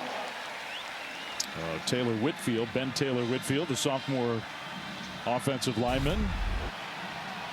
This crowd is starting to make its presence felt here in the second half. Getting TCU to start the play a little bit early. You saw the movement at left tackle. This is a very critical drive in the game.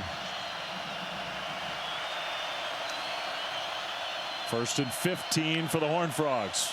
More pressure. Hoover running for his life. Flings one up there, incomplete. Intended for McAllister. Well, Morgan Scalley's starting to heat up Josh Hoover.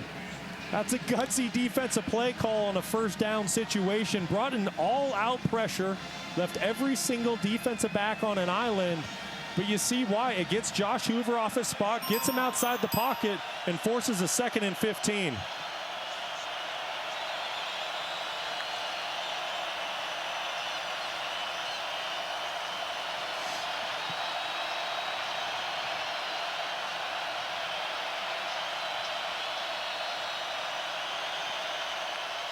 They get the play snap with 1 on the play clock. Hoover trying to improv and tell his receiver where to go, and he threw it where nobody was. Yeah, Hoover and Besh just not on the same page. Besh ran a little 5-yard hitch route down here to the boundary. I think Hoover thought that he was going to run a go route. Besh sat it down. Hoover had nowhere to go with the football. You know, and I don't think Besh is wrong. I'm assuming in that situation versus off coverage like he was getting from the defensive back, he's told to sit it down at 5 yards. Versus a press man situation, that's when you take the top off the defense and run a go route. Quarterback and wide receiver not on the same page. So TCU's offense is really slowed down. Play clock winding down, and they're not letting him snap it. And now a penalty is thrown. Well, they substituted late. The officials held the snap. And when they finally backed away, the play clock was at 2.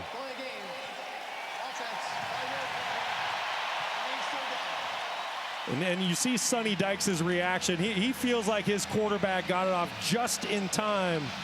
But I think that was a good call by the officials. And ultimately, I think he's just frustrated with his offense. Some self-inflicted wounds. You have an opportunity to try to make this a 2-possession football game.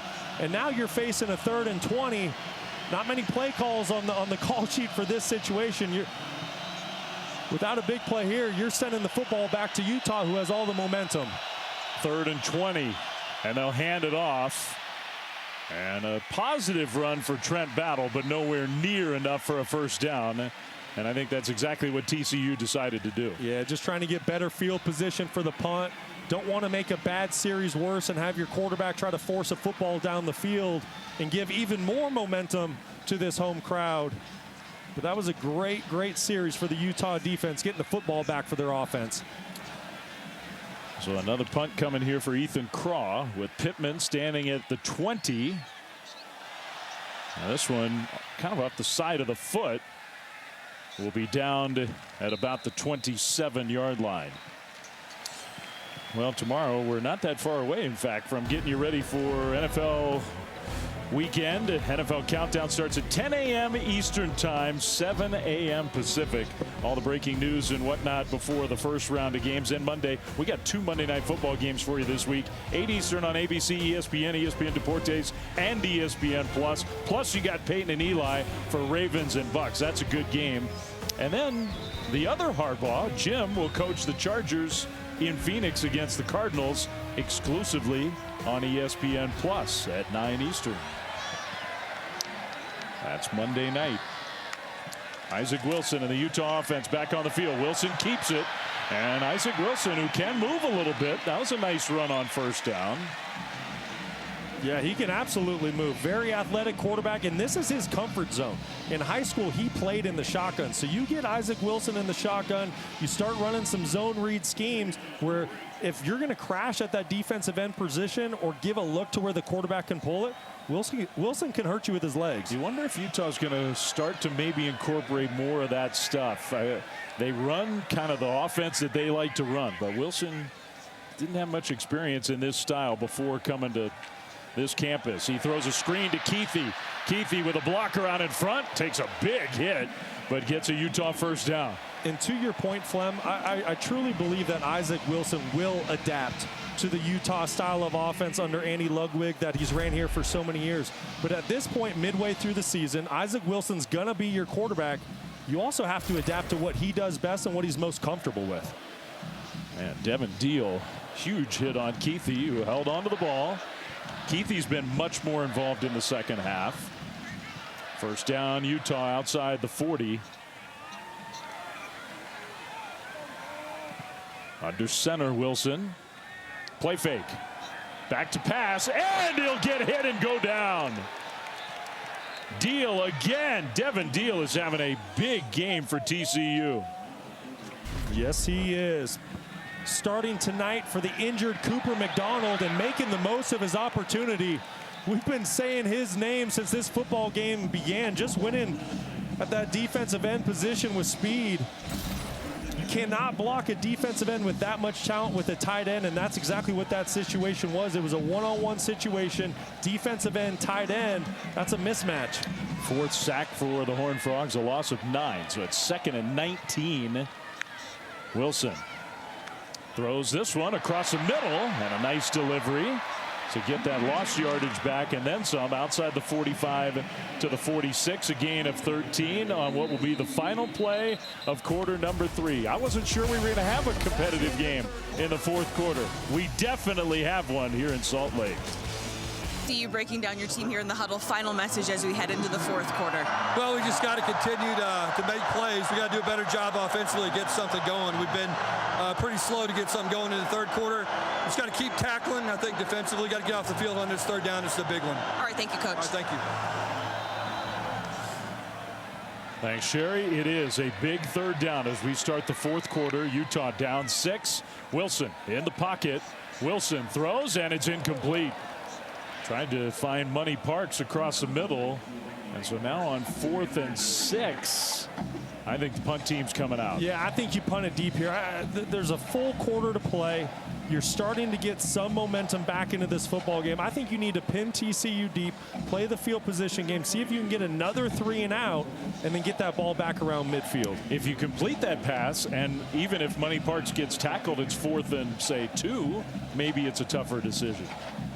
I agree. I think if you got it to 4th and 3 or less, it's possibly a different decision. You just don't want to give Josh Hoover the football at midfield. Richardson will receive it and then go down inside the 10. Well, that's the best special teams execution of the whole game for Utah.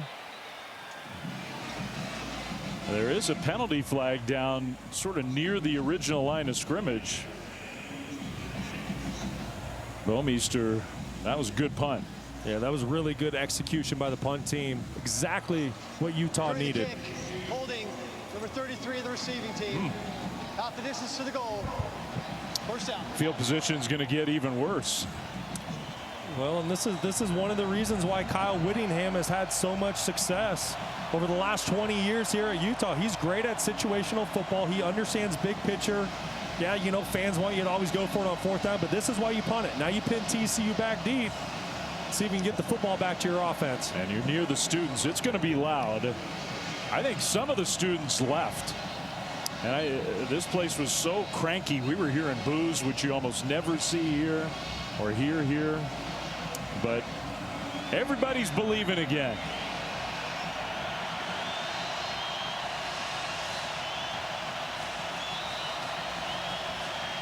This is going to be very critical of quarterback Josh Hoover. If TCU elects to throw the football anywhere in this sequence, got to get the football out of your hand very quickly, but I do expect a run here on first down. Battle, play fake to him, the throw to Bash, and what a catch. And that'll quiet him down. Just a terrific play, the throw and the catch. Well, I'm 0 for 2 on my predictions tonight. What a play by Jack Besh, working down the field, man-to-man coverage. Does a phenomenal job of stacking the cornerback at the top of his route, creating space for the throw. And Josh Hoover put it where only his big wide receiver can make a play on the football. That is a huge 30-yard gain. Williams, they'll snap it to him, and then he drops it, picks it up off the turf, and there he goes. Savion Williams down the left sideline. That play almost was a total disaster. He dropped the ball, picked it up, and got a huge gain. Unbelievable play by Williams. We'll have to see if his knee goes down as he fumbles the football. No, he's up. This is a clean play. And he's showing how explosive he is. If you take a bad angle on Savion Williams, he's going to make you pay for it. A couple Utes didn't take the proper angle, and you see what the result of the play is. Ooh. 25 yards, so a 30-yard pass play, a 25-yard rush, and TCU's right back on Utah's side of the field. And that's what TCU is capable of. They can be one of the most explosive offenses in the country. Battle gets the carry straight ahead, and he's got positive yardage inside the 35, down to the 34. 8 more yards for the Horned Frogs. We're going to go back and look at the big run play by Savion Williams one more time, just to confirm that the knee was not down while he possessed the football. He's clearly up. Good call by the officials to let that play run. But going back to what I was just saying, TCU, if they don't inflict self-inflicted wounds upon themselves, turnovers, penalties, like I said, they're one of the most explosive offenses in the country. They can get chunk plays in a hurry. They can score points in a hurry. 3 plays later, their back is off the goal line, and they're driving once again. 2nd and 2. 63 yards in 3 plays from that terrible field position. Now across the middle, and that pass knocked away and almost off a deflection, almost intercepted. Lander Barton actually had a chance to pick that one off. Yeah, he had a good look at it. Josh Hoover knows he got away with one there. That was a really good play by cornerback Zamiah Vaughn. He's in press man coverage, trying to cover a slant. And he's there, gets his left hand on the football. It's a good play by the defensive back. TCU has not converted a 3rd down in the second half. It's 3rd and 2. What does Utah elect to do on defense? Normally in these moments, they like to bring the house and bring pressure. Do they do a little reverse psychology and drop into coverage? Yeah, TCU wants to think about a very big play in this game. Timeout. Horned Frogs back right after this.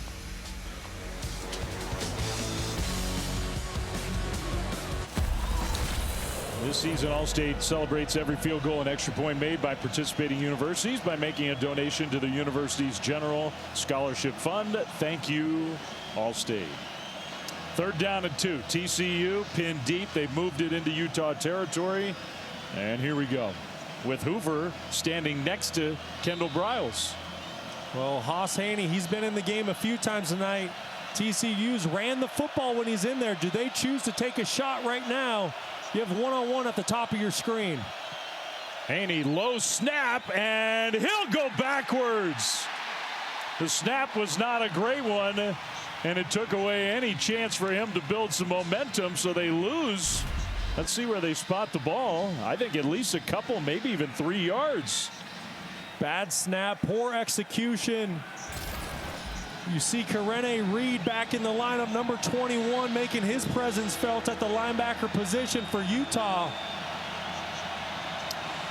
And TCU's going for it on 4th and 4. Well, and I assumed that this was 4-down territory for the Horned Frogs, which is why I thought they would take a shot down the field versus man coverage on 3rd. Play clock winding down. Yeah, TCU's going to have to burn another timeout. When you substitute late, you allow the defense. It's a strategy. Just jog your substitute out on the field. Burn that play clock down. Utah's defender was in no hurry to get out there, and I don't blame him at all. And TCU had to use a timeout. Yeah, and I just hate seeing that because timeouts are just so valuable when you have a one-possession game in the 4th quarter. And like I just said, I know TCU knew that that was 4-down territory. So if you know you're going to go for it on 4th down no matter what, you should have that play call, that personnel grouping ready to go. You shouldn't be forced to burn one of your very, very valuable timeouts here in the 4th quarter. I mean, you kind of, over the years, you expect this will be big-time pressure for the Utah defense on 4th and 4. You know, Utah has stuck to their blueprint year in and year out. Got to have it situations. They play man coverage. They blitz their linebackers. That's what they do. But let's see if they play a little reverse psychology here on Kendall Briles and elect to play zone. But this sure looks like man-to-man coverage to me. 4th and 4. Hoover trying to change the play. Press across the board for Utah. Hoover trying to get to his best man-to-man beater. Play clock down to 3. And TCU is not going to snap it. Wow. So they decided they weren't going for it. Delay game. Offense. 5-yard penalty. And remains 4th down. you're not going to take a delay game if you're thinking about a field goal, so they're going to punt. Yeah, that's right. And you know what? I really like Sonny Dykes sending his offense back out there because the 5-yard penalty doesn't hurt you at all in this situation. But what I'd like to see is a good hard count by Josh Hoover. Really try to get that Utah defense to jump off sides, but give a lot of credit to the Utes, staying disciplined, not jumping off sides, and getting the football back to their offense. They had 3rd down and 2. Brought the running quarterback in, lost yardage, burned another timeout. Here's the punt. It's going to land inside the 10, inside the 5, and TCU special teams could not have done that any better. Utah has the ball at the 1. So that's how you do it. If you're going to punt there, that's the result you're looking for.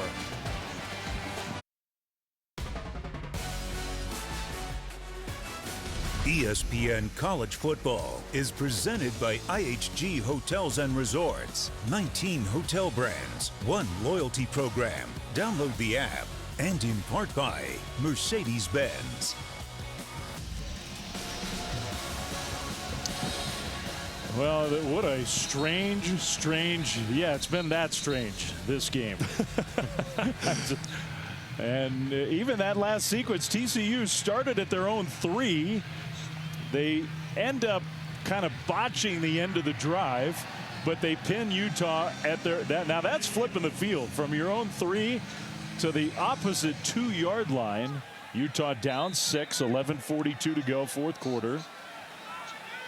And Isaac Wilson, the freshman quarterback, under center. Will send a man in motion. Play fake from the end zone. Wilson is going to scramble. Got to get out of there. Wilson dancing around, gets hit from behind. Wow. Flem, that is not the call I was expecting to see out of Andy Ludwig, but I give him some credit to be aggressive when everybody in the stadium thinks it's going to be a run play. TCU, though, did a great job covering down on the wide receivers. Absolutely nowhere to go with the football down the field. Wilson does a good job of getting out of the end zone and getting some positive yards. 2nd and 6. Little more breathing room now. Under center again. Handoff. Bernard straight ahead. Bernard gets toppled over, trying to get away, and might have had a big gain if he could have. He gets 2. Well, this is a really big 3rd down here for the young quarterback. You know, and it's so easy to feel like you need to press in this moment and you absolutely have to make a play. And yes, I'm sure the Utah offense would love a first down, keep this drive going. But there's still over 10 minutes to go in this football game. You have all 3 timeouts. So as a young quarterback, be smart in this situation. Get the football out of your hands. And unless you have a clear picture, just be smart with the football.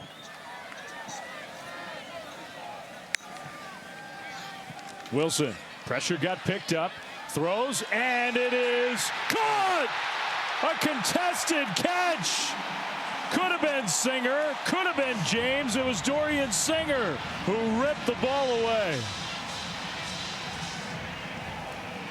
What an unbelievable third down pickup for the Utes. Isaac Wilson keeping his eyes downfield against pressure. You're going to see Johnny Hodges blitz right down the middle of the screen. Bernard picks it up, and then Dorian Singer uses all of his frame to shield off the defender James.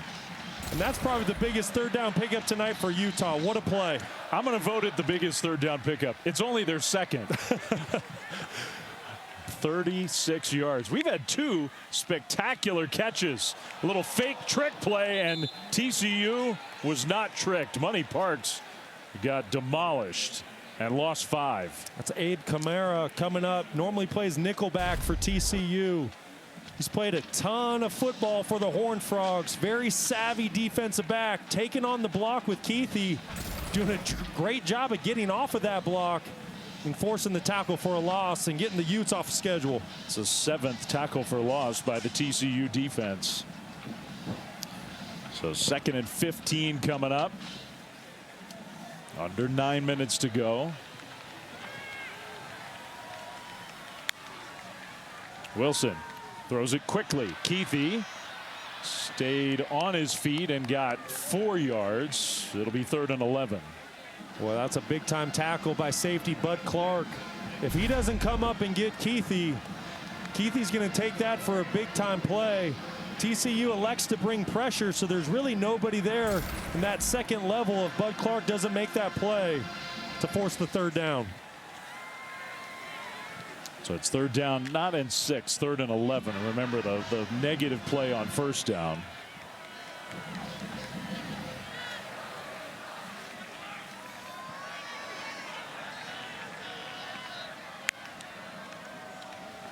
Wilson in the pocket.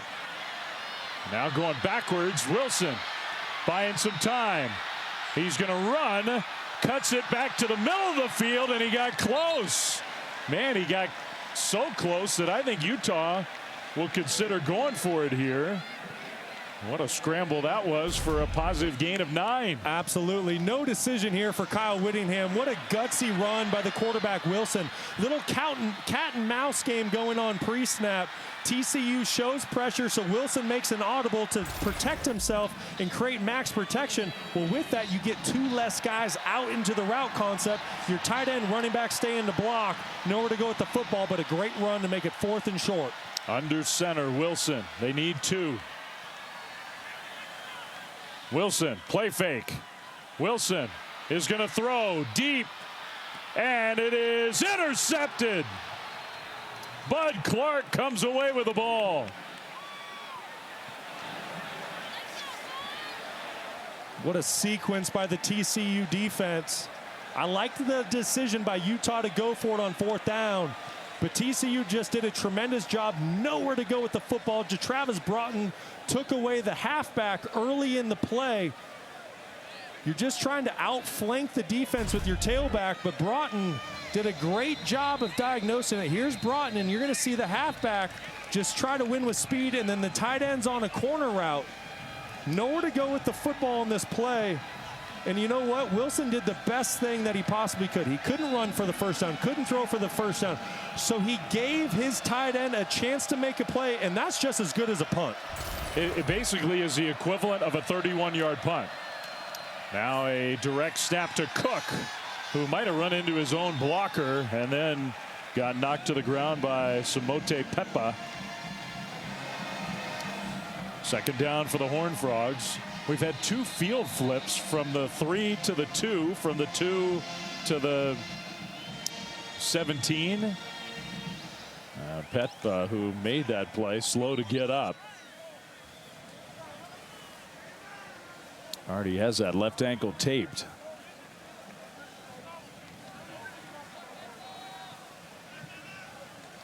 Well, for TCU, you get 6:39 on the clock. I know Utah has those timeouts. You smartly pointed that out, but they have a chance here to force Utah to use those timeouts and maybe even put this game away. This is a really big moment for the TCU offense. They talked about during their bye week last week how they wanted to become a more physical team. So they had really physical practices rather than taking time off during that bye. Well, you're on the road against a conference opponent that prides themselves on their physicality. Can you win up front in the fourth quarter with your offensive line to put the football game away? Williams takes the snap. Savion Williams. He's so tough to bring down across the 20 out to close to the 24-yard line where it's going to be 3rd and maybe 3. This has been a really good package for TCU tonight, lining up Williams at quarterback and letting him run the football. It's had a lot of success. If I'm TCU in this moment, you got to find your go-to target, Jack Besh. Having a phenomenal year, number 18 at the top of your screen on the numbers. Hoover takes a snap. Hoover looks middle and incomplete. He had Richardson there and he missed him. So now it's 4th down. The clock stops and Utah's defense, maybe with some help, comes up with a hold. You're right, Flem. Josh Hoover had him. Let's go up to Jack Besh first. That's initially where Josh Hoover went with his eyes. He saw that Besh didn't win initially, so he comes back to a slot receiver, J.P. Richardson, who in a lot of ways has been his go-to target on 3rd down, and just flat out missed the throw. If he gets that football out in front of J.P., J.P. is running and hitting his head on the goalpost. Fairly short punt, fair catch made by Utah. Inside the 40, Josh Hoover, he made a lot of good plays in this game, Brock, but I think you're right. He knew he missed one there. Yeah, and depending on how this game shakes out for TCU, that one's going to sting.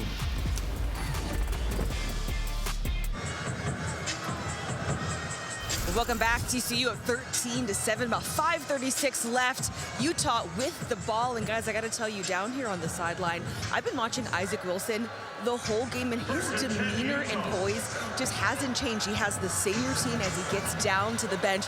Brock, for you, do you feel like it's surprising he's had this poise as a freshman?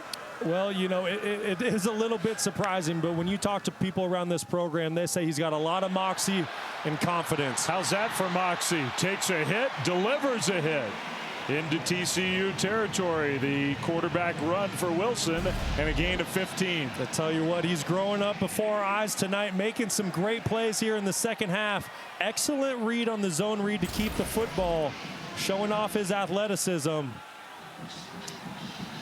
This game almost defies description. Utah has the ball. They're in TCU territory. If they score a touchdown and kick an extra point, they will have the lead.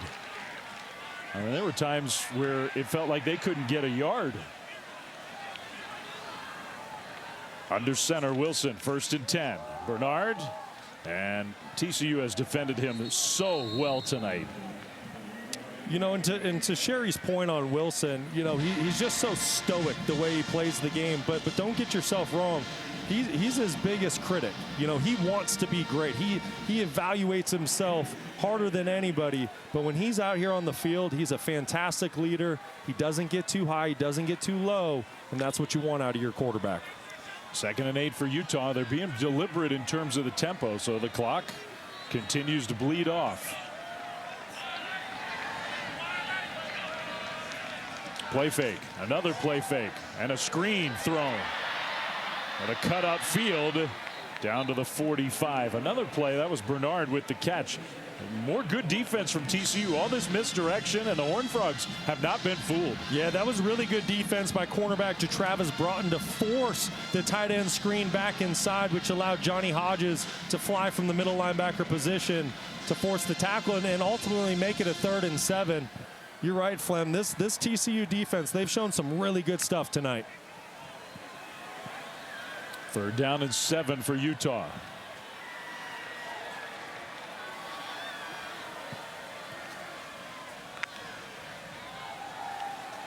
Wilson going to check down to the left. It's 1-on-2, a little hesitation move, and then Bernard gets shoved out of bounds, but he did get 3 or 4 yards. So now 4th down, and presumably Utah will go for it. Yeah, you got to go for it. You know, the clock's winding down. You're approaching 3 minutes to go in the ball game. You don't know if you'll get another chance to touch the football. So this is a really good call by Kyle Whittingham to go for it here on 4th down. And if I'm the Utah Utes, I'm either going to my tight end, Brant Keithy, 3-time all-conference tight end, or I'm going to go down to Dorian Singer down here in the slot. 4th down. They need 5. Wilson.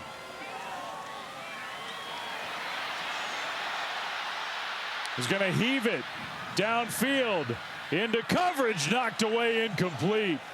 2nd time in a row that Utah's had to do that on a 4th down play. This time not intercepted, and that helps the Horned Frogs because they take over close to midfield. What a great stop for the Horned Frogs defense.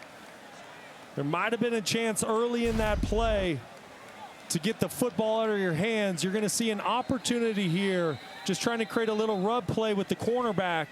If Wilson lets go of the football right away, there's a chance that there's a catch and run with Money Parks for the 1st down. It's going to be a bang-bang play. The cornerback did a great job of playing over top and then getting back into phase. But that was probably your best look at getting the football out of your hand for a completion. The problem for Utah is not only do they not convert, but they use 3 minutes off the clock. They have all 3 of their timeouts plus the 2-minute timeout. That's Battle who gets the carry straight ahead, and Kyle Whittingham will have to burn the first of those timeouts. In essence, TCU knows they're a 1st down away from winning this game. Now that Utah's having to burn those timeouts. When we're finished, we've got SportsCenter immediately after us with all the news from around college football.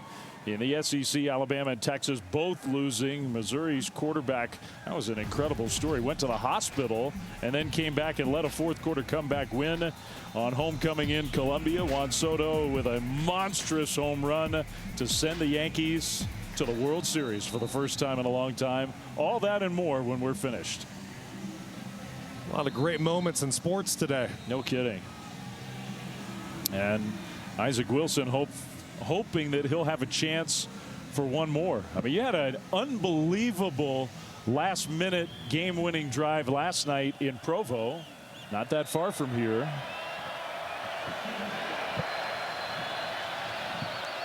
On 2nd down and 6. If you're TCU, you have to keep the football on the ground. Battle with the carry, and he'll go down. Got to the line of scrimmage. Gets tackled there by Gilman. Another timeout used by Kyle Whittingham. It's 3rd and 6 coming up. 30 seconds. And everybody knows the stakes of this play. No question. And here's where my mindset changes if I'm the offensive coordinator, Kendall Briles. You know, last play you had to run the football. You needed Utah to burn another one of their timeouts. But here, Sonny Dykes has to make a decision. Do you run the football to try to pick up the 1st down, force Utah to burn another timeout, put the game on your defense to stop Isaac Wilson, or do you throw the football, try to pick up a fresh set of downs, and basically put the game on ice? TCU has not converted a 3rd down in the 2nd half, not one. If they do it here, it's not officially over, but it's a huge step in that direction. If I'm Sonny Dykes, I'm putting the football in Josh Hoover's hands. He's played an excellent football game tonight, and I'm going to let him make a good decision to try to pick up a 1st down and all but finish this football game. Lots of motion, including Williams coming in the backfield. They may snap it to Savion Williams. We'll see. They do. Williams is going to go left, trying to turn the corner. Cuts back middle. Williams gets tackled, and he's short. Not by much, but he is short by about a yard. 3rd and final charge timeout. Utah. And Utah uses their final timeout. Now you got Sonny Dykes. It's his turn to try to make a decision. Well, and this is why he gets paid the big bucks, because you have a monster decision here. do you go for it? And if you get the first down, the game's done. You can take 3 knees and the game is over. TCU, you go back to Fort Worth with a win. But if you don't pick it up, if you go for it, now you give Isaac Wilson, who's really struggled the majority of the night to move the football, a short field. I mean, I have to think they're going to go for it. I think this is a statement moment for the Horned Frogs. I agree with you, Flem. You go for it here. You know, you have 2 conference losses already. The way the Big 12's been going, 2 losses doesn't necessarily keep you out of the title game. This is kind of a make or break moment for your season. And it might be Williams again. We'll see. 4th down, game on the line. Williams right alongside Hoover. They need a yard.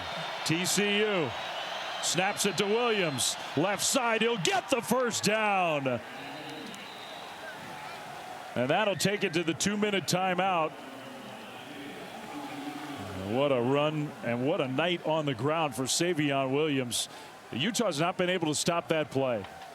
Savion Williams, 7 carries tonight for 72 yards.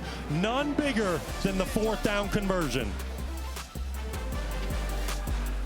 So TCU will put the game away when we come back.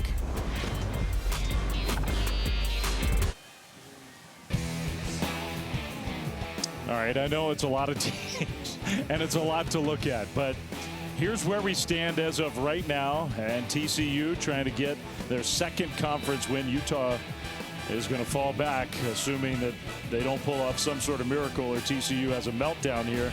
BYU, Iowa State still undefeated in conference play. Yeah, and that's definitely where your eyes initially go, but there's just so much football to be played in this conference. And if we've learned one thing about the Big 12, it's going to be wild every weekend. Think about BYU. We just mentioned about them being undefeated.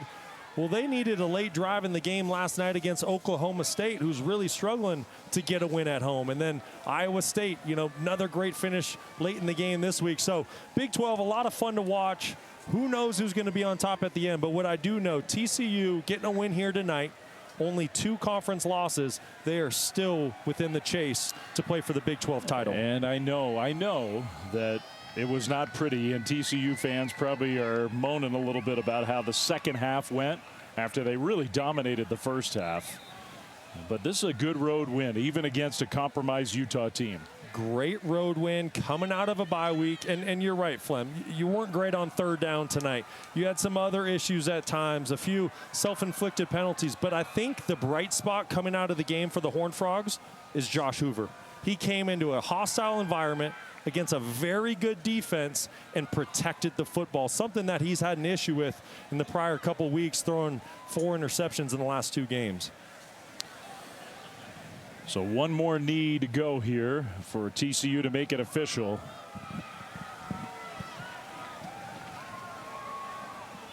There it is. And now everybody will head toward the middle of the field, and TCU can celebrate a hard-fought and tough win on the road against a Utah team that dug deep and found a way to make it competitive.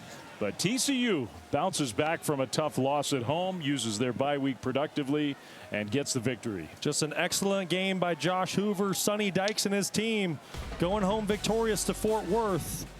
Hopefully building momentum into the second half of the season.